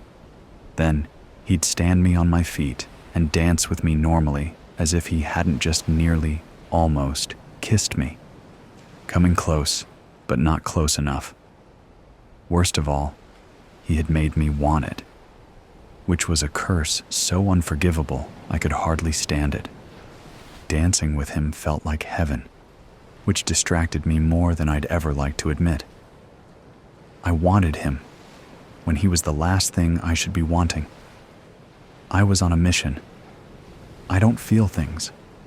I've never felt things, and I wasn't going to start now. But with him, I was a spider lily, blossoming in the moonlight. If only I had any clue what was really blooming that night.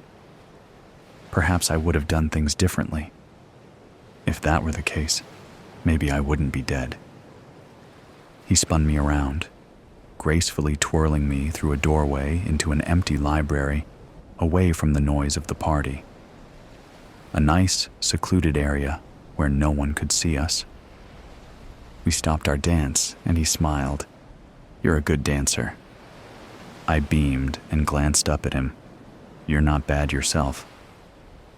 I put a hand on his chest, bit my lip teasingly as I stared into his dark, menacing eyes. "Would you like to go get some air?" He chuckled in response, and I pulled back away from him. Laughter was not the correct reaction. He was straying from my plan. With a smirk, he replied, "How forward of you, baby doll. We've truly been having such a delightful time. I regret to inform you, I'm going to have to kill you."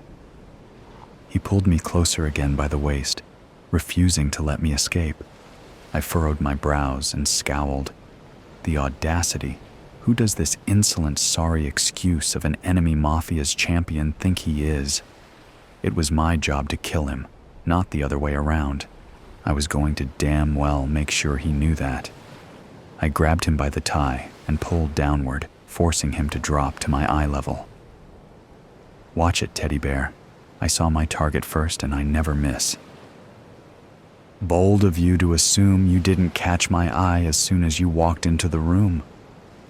He squeezed my waist, spun me around, and pulled me backwards so my back was flush against him, and whispered in my ear from over my shoulder, "Your organization is corrupt. You won't see us coming. The scorpions will strike to kill before you can blink. You're just one of many targets, darling. Don't flatter yourself by thinking you're anything special." His failed attempt at hurting my ego was adorable. I spun back around to face him and wrapped my hands together behind his neck. "You assume I'm one of them. You're either one of them or they started hiring harlots to do their dirty work." I rolled my eyes and scoffed, but he wasn't wrong. He simply saw through my plan. I grabbed his waist, taking my turn to pull him close and whisper in his ear, "You're handsome, but I'm afraid that's where the charm ends, dear. I'll be the one doing the killing tonight." With that, I unsheathed my dagger through the slit in my dress and held it up to his throat. I tried to slit it, but he held his arm up just in time and was barely preventing me from doing so. He used his legs to kick me in the stomach, and I kneeled over, allowing him to grab the dagger and pin me against the wall from behind. "You're enamoring, glamorous, and clever. I'll give you that. What you lack is the ability to anticipate someone just as enticing, charming, and intelligent as you working for the other side." I found his accusations laughable. With a chuckle and condescending smile, I retorted, "Once again, you're full of assumptions. I'm harder to read than you think. Also, how bold of you to think even for a moment we're anything alike. You'll never be as good as me.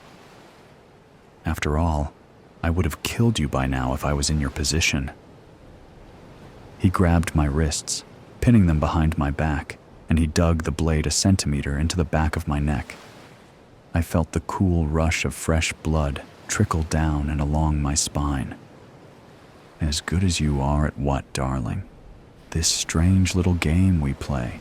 juggling puppets and puppet masters, doing as we're told with no question under these false assumptions that we are making a name for ourselves, doing something praiseworthy, boosting our egos with the blood of our enemies. If we're playing this game, you have to lose to win.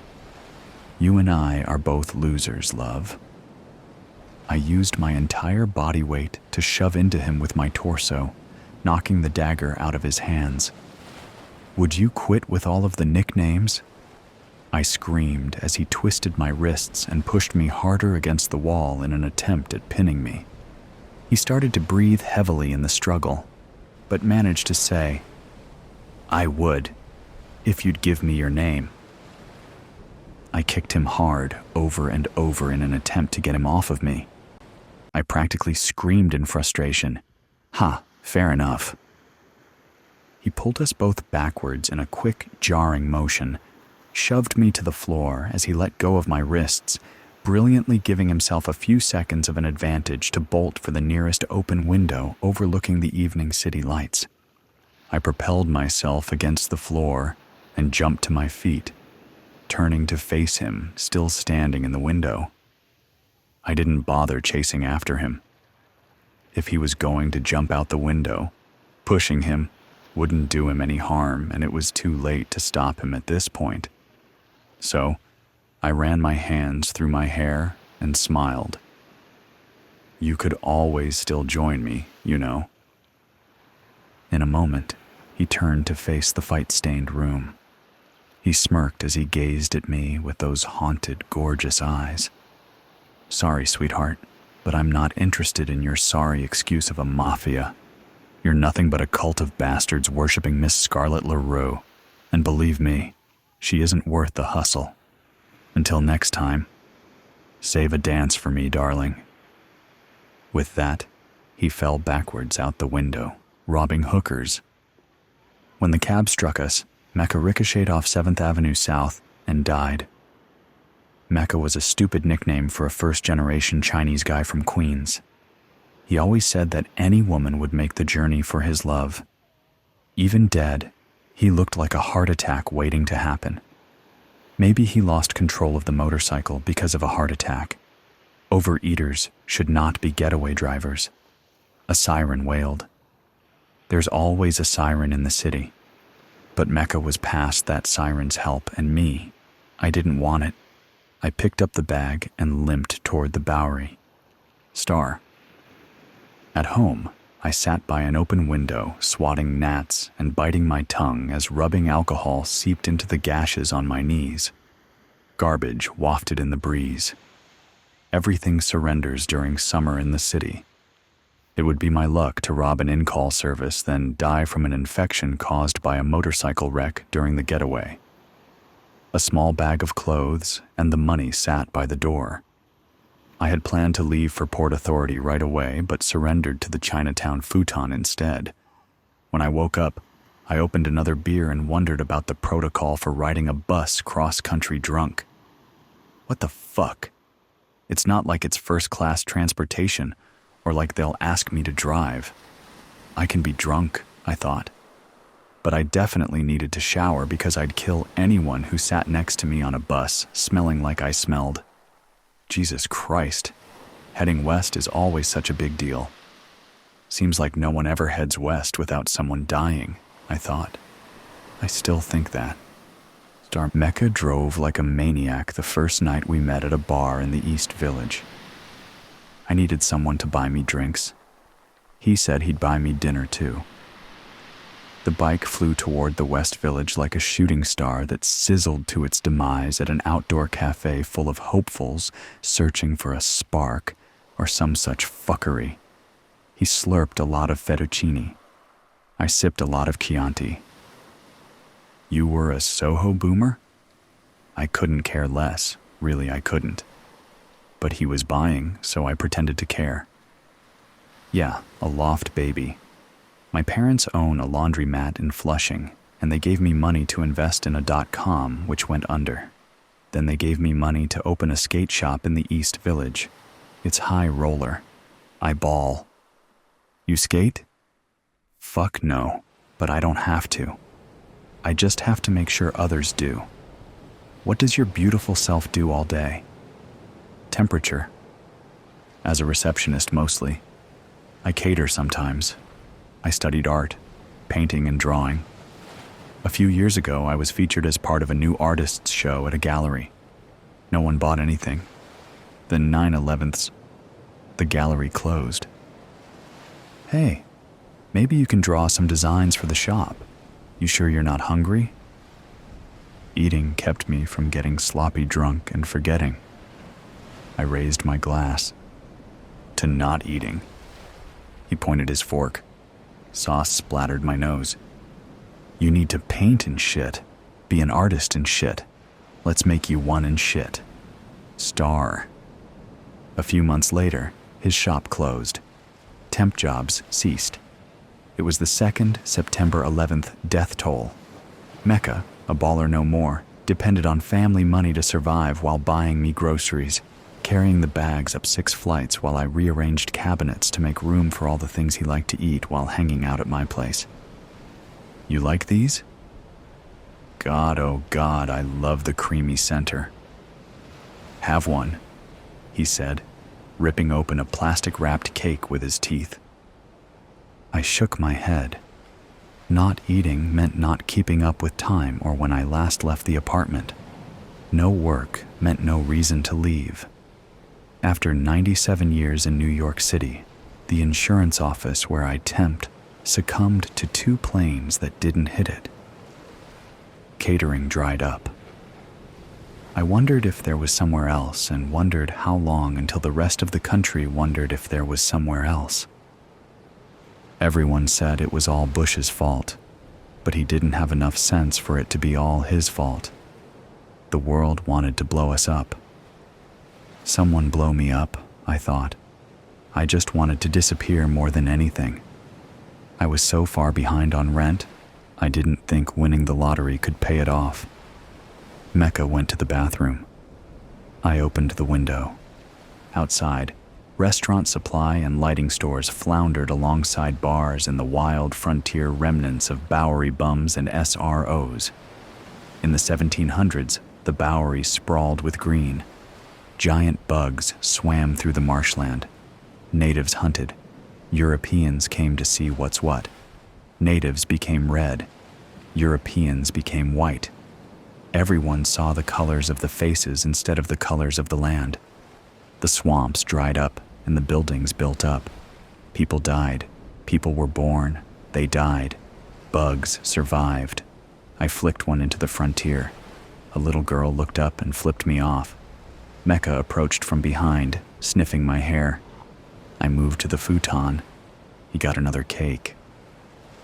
Hey, so, do you remember how I told you that sometimes I go to that place in Midtown? Well, I talked to the owner. She needs help and you need rent. Help at the poker game? Like serving drinks? Or dealing cards? Yeah, well, funny thing is, there's no poker. It's pussy. It's an in-call service. My laughter offended Mecca. It's not funny.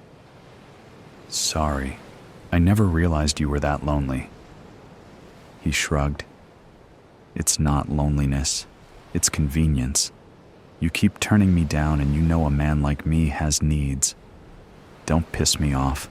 I just bought you groceries and gave you money and didn't even ask you to jerk it or anything. Right. I should be thankful. It's in a big duplex-style apartment on the first floor of a gated brownstone.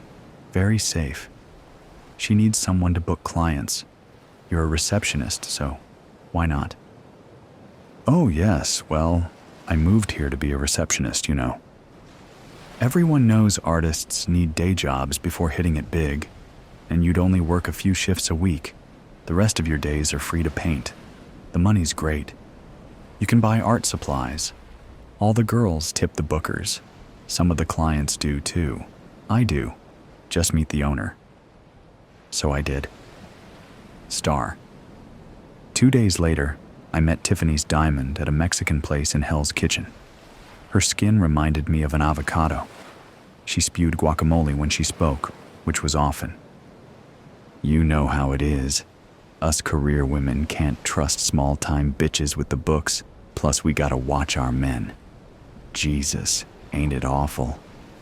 How many times did one of my true loves spend my money, then turn around and tell me to fuck someone for more?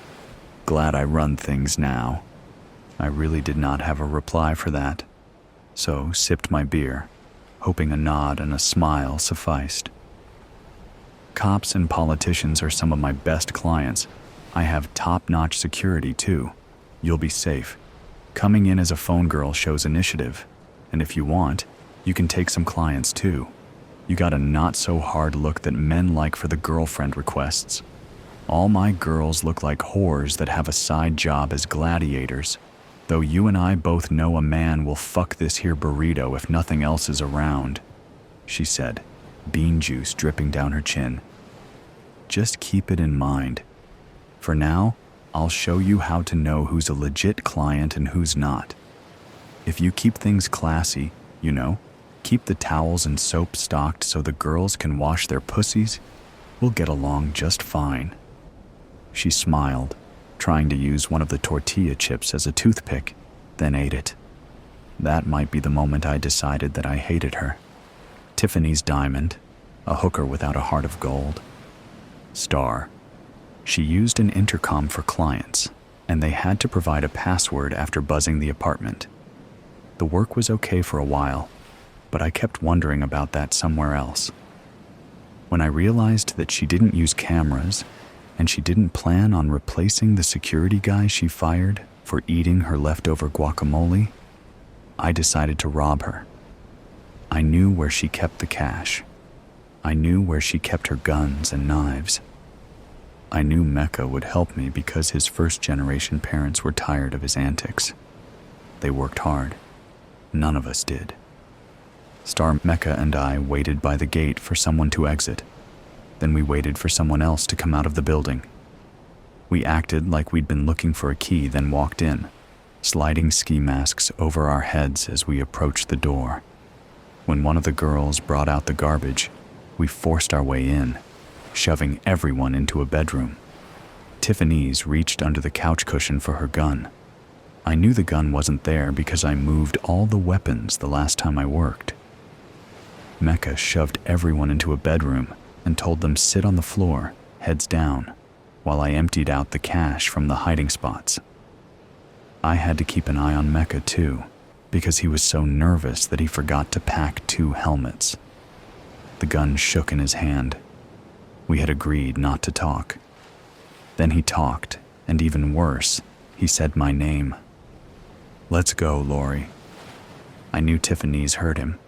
As we ran out the door, she said, "I will blow off their fucking heads." But we had her guns, and we were gone. Star. I never said anything to Mecca about saying my name. There was no time. I hoped he didn't know.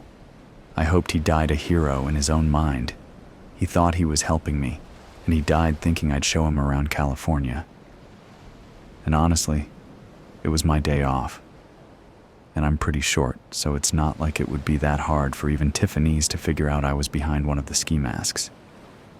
So there I sat, everything done poorly, planning a new life. The sunlight bouncing off an illegal cable hookup on a roof across the street got my attention. Soon, such second-rate sunsets would be a memory. I decided to shower. California, here I come, right back where I never started from. I sang to myself, painting on the beach, working in a bar. It could be good for me. Gonna do it right this time, I thought. The thought didn't last. A sharp whistle pierced the air. It sounded like a piano falling in a cartoon. I ran to the window. Traffic lights blinked. People screamed. On the sidewalk, a man and woman cowered. "What was that?" the woman said. "We should call 911, he replied. "I'm calling. Are you calling? My call's not going through. It's September 11th again." My phone works. Besides, it's August. Can't be September 11th. Then it's August 14th. August 14th is the new September 11th. An old man stumbled off a stoop. "I got a weather radio. It's a power outage. Other cities got hit too. I'd rather go through 9/11 again. At least I didn't lose my window unit then. It's 900 degrees, and I gotta listen to you monkey fuckers." A woman walked toward the old man. "You sick son of a bitch. My mother died in the first tower." "Aw, I got a dead mother too. Typhoid fever epidemic of 1812. The arguing continued, but I had no time for it. I wished I could take a plane, but they would be backed up for hours now, and all the 9/11 security made them too risky anyway. A power outage meant no subway and a cab nightmare. Maybe I could hitch a ride to Port Authority and just wait for the buses to start rolling again. I had already robbed someone and watched Mecca die. Hitchhiking was the least of my worries. Still, I had left the guns with Mecca. Suddenly, my landline rang. "Hello." I keep saying that cell phones are just a fad. Look, here I am calling you from a payphone during a blackout while everyone else is jamming up the towers. People act like those things are something, but mark my word, they'll be gone by 2007. There's nothing else you can do with them but listen to them fail during an emergency. Cigarette smoke never sounded so serious. That was odd to me, as that serious sound was coming from a woman who reminded me of an avocado. But I knew I was in trouble. "Is it in a suitcase? Bus or train? I always wondered why you never got any new clothes with all the money I paid. Now I know it wasn't enough. You got greedy tastes." "You're a fine one to talk. All the money you make, you still look like Jersey." Jersey's got rents and restaurants just like the city. Sometimes they're better than what you find here. Matter of fact, I went out there to replace some hardware. The people I know in Jersey got great hardware. And now that my favorite Sopranos extra has driven back to the city with me, a blackout hits. Our hardware works great in a blackout, though. "How did you get this number?" The question should really be whether or not I shoot that old man who keeps screaming about his air conditioner before or after I shoot you. The phone went dead. Kneeling under the window, I scanned the street and saw Tiffany's standing by the payphone next to the bodega with her hair blowing like straw in the breeze. A guy who actually did look like an extra on The Sopranos got out of a black sedan. Tiffany's had the nerve to put out her cigarette, then chew on an ice cream cone as they crossed the Bowery to kill me. I grabbed a knife and stood to the right of the door, unlocking it slowly. I cracked it just enough to see what was what. For the first time in a long time, I felt hungry. It took a while, but heavy pants finally echoed up the stairs. "Why do you always have to hire people that live in 6th floor walk-ups?" the man said, leaning on the banister. "Good God, I can't kill anyone until I catch my breath," Tiffany said. I flung open the door with the blade down and plunged the knife into the extra's back. He tumbled down the stairs. I turned and came face to face with that ice cream cone. Only then did I realize I needed 2 knives. Killing isn't as easy as it looks in the movies or even on the news. It requires planning to do it well. Tiffany's didn't even have her gun out, and she was dumb enough to warn me she was coming.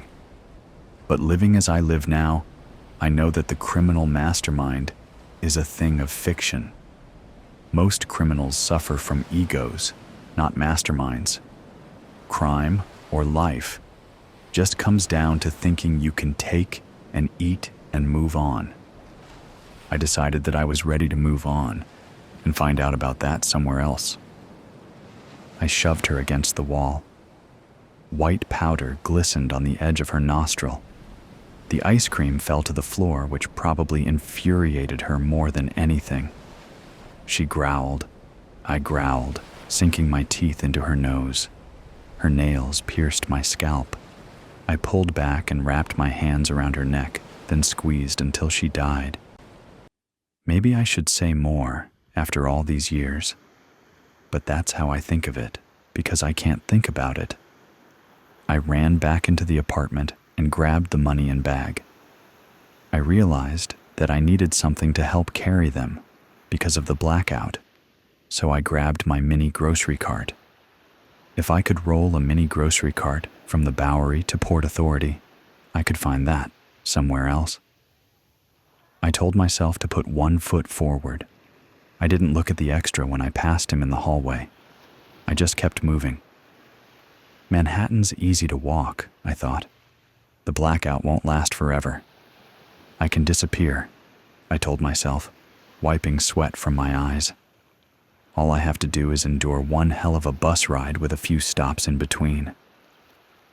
Around 6th and 8th, a bodega owner stood in front of his bodega, passing out all sorts of goodies. He waved a can of beer and a sandwich at me. "Where are you going?" "I'm disappearing," I said. "How wonderful for you. Here, you have to take something. I can't run the register or anything. Just take it." Other bodega owners did the same thing, so when the buses started rolling again, I did ride drunk. I managed to disappear from everyone but myself. I have moved so many times, looking for some place. Wherever I go, I waft in with a look like a girlfriend and leave a stench like garbage. Killer ratings.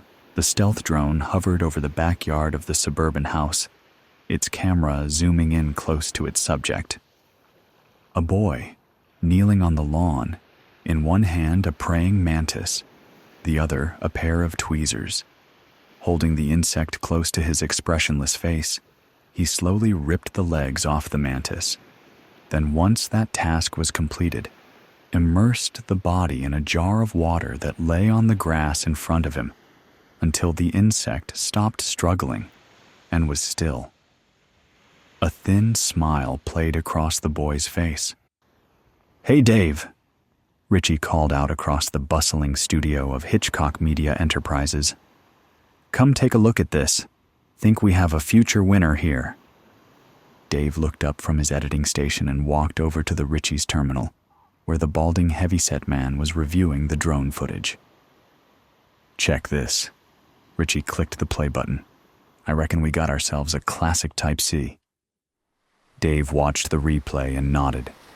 "Yep, definitely Type C. He will be moving on to small animals next, I bet." Dave grabbed a chair and sat down.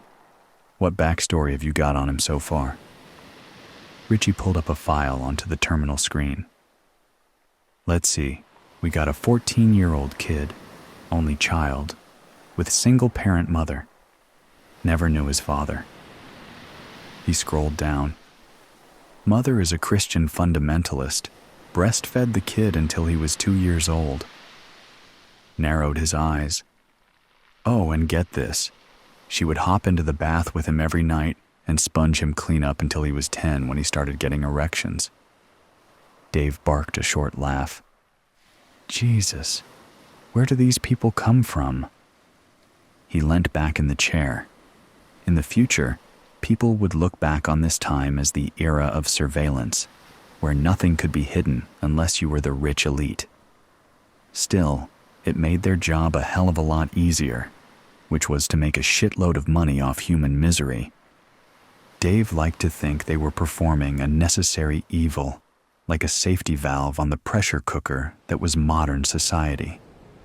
That made what he did a little easier, and although he still might not sleep well at night, he did sleep in a large mansion in a secure community next to a cosmetically perfect wife. Richie was talking again. Dave focused his attention on the screen. "I've run the algorithms, and the AI is coming up with a 93% chance of activation by the age of 25. "Those are good odds," said Dave, rubbing his chin. "Put a flag on his file, and we'll check back in a few years." Dave stood up and clapped the other man on the shoulder. "The fans are gonna love this one. Richie, good job as always." Richie grinned. "Thanks, Chief."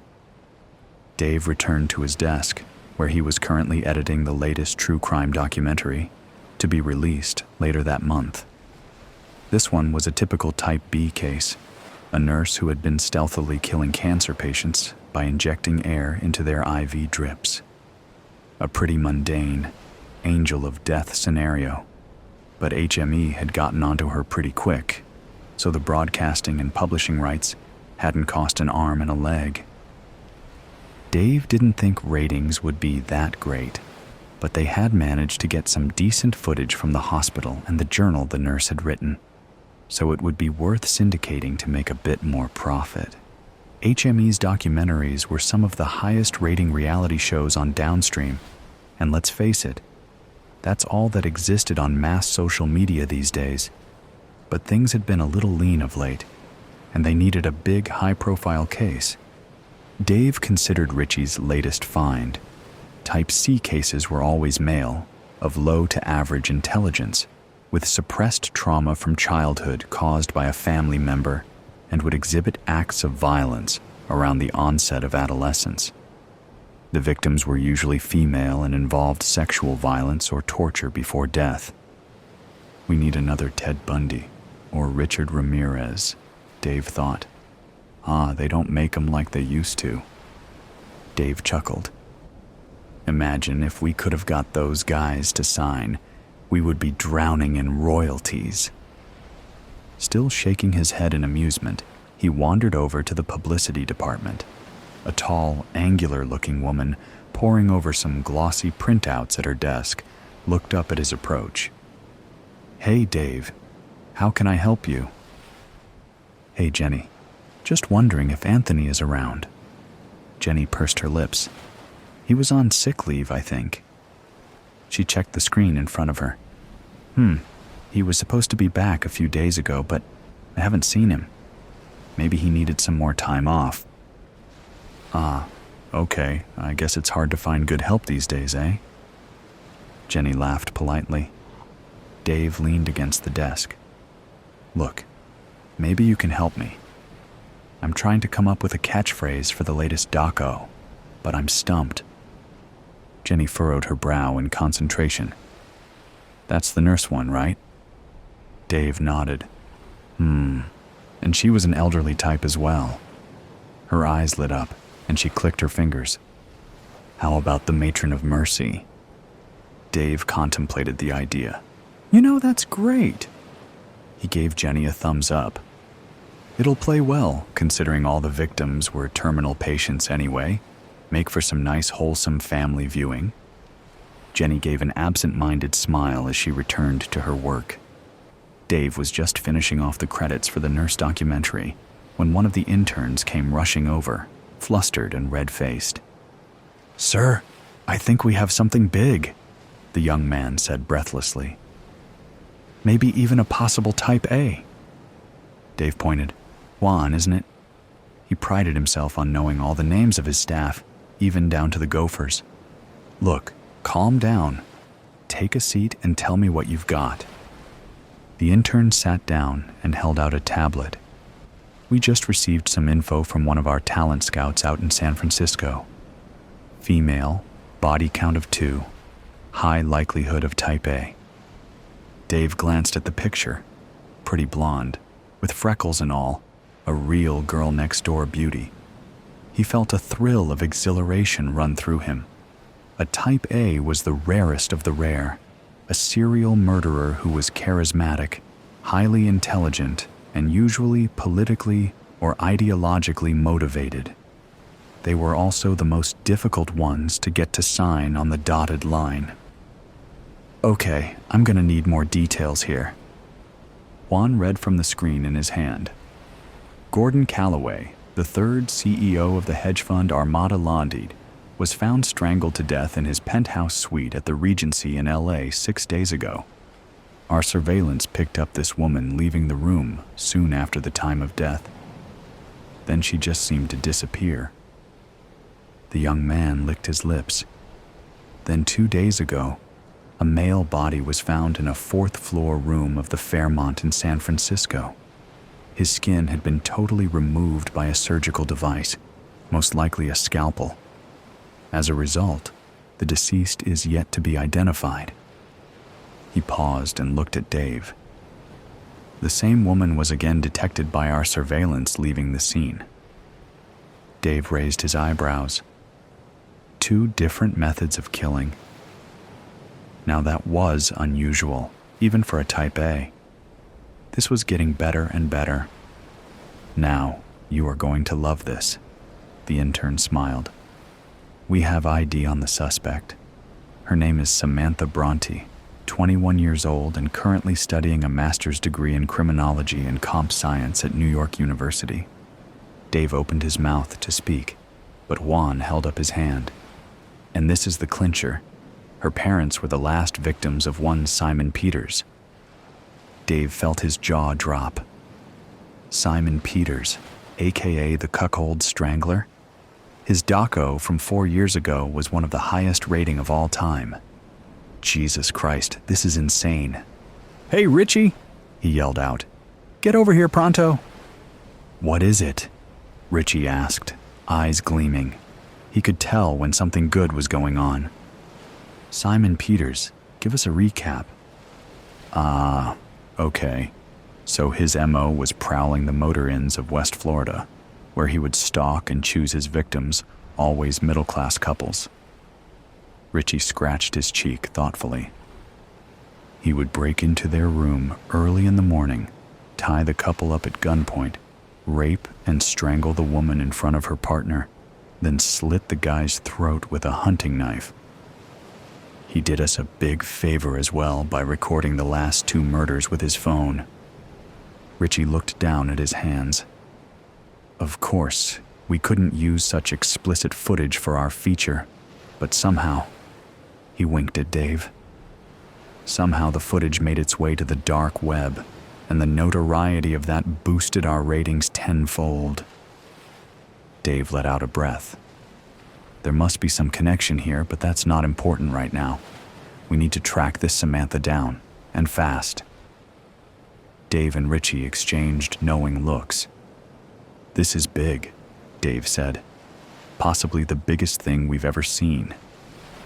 A notification pinged on Juan's tablet, and he gasped out loud. "What is it?" Dave queried sharply. The intern looked up. "We have just detected the suspect arriving at North Vegas Airport, and from her credit card records, she has booked a room at the MGM Grande for tonight." Dave felt the hairs on his arms stand up. "All right, I'm going to take care of this one personally. We can't afford to lose this. Gonna pack an overnight bag and take our private Gulfstream to Vegas ASAP. Should be there in under 2 hours." He pointed at Richie.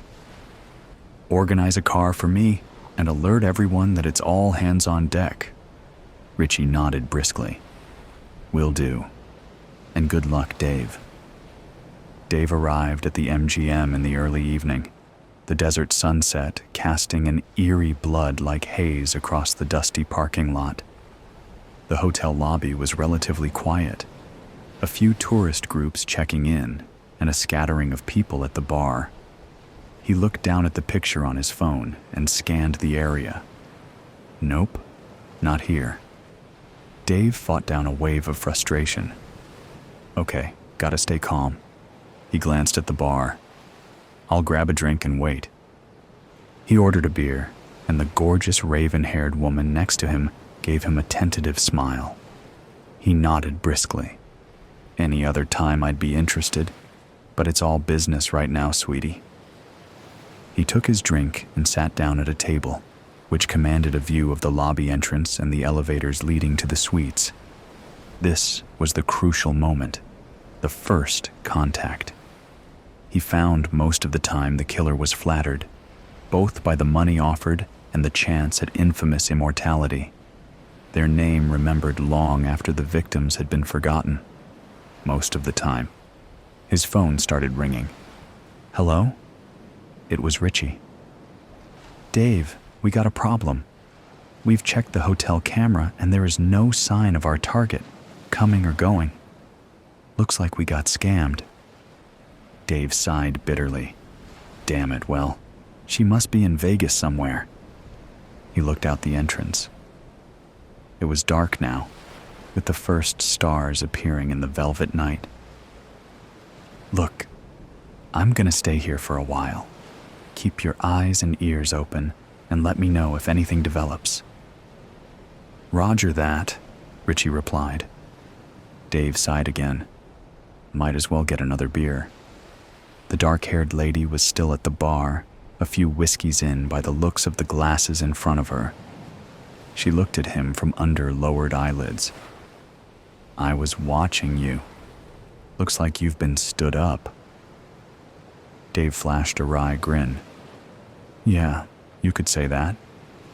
A faint smile. Me too. I don't think my date is turning up.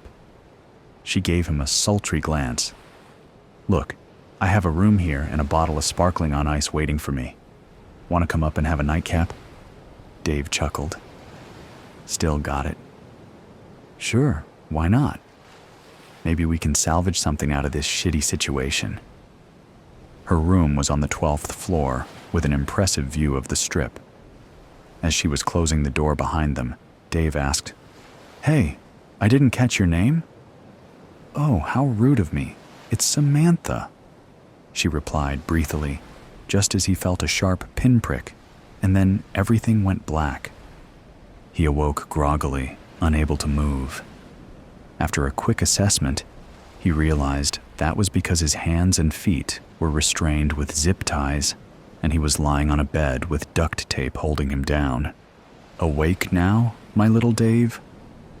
The woman was standing beside the bed, gently caressing his arm. He shivered with a frisson of fear. You're Samantha Bronte? He demanded with wide eyes. And how do you know my name? Samantha smiled sardonically. Oh, I know everything about you.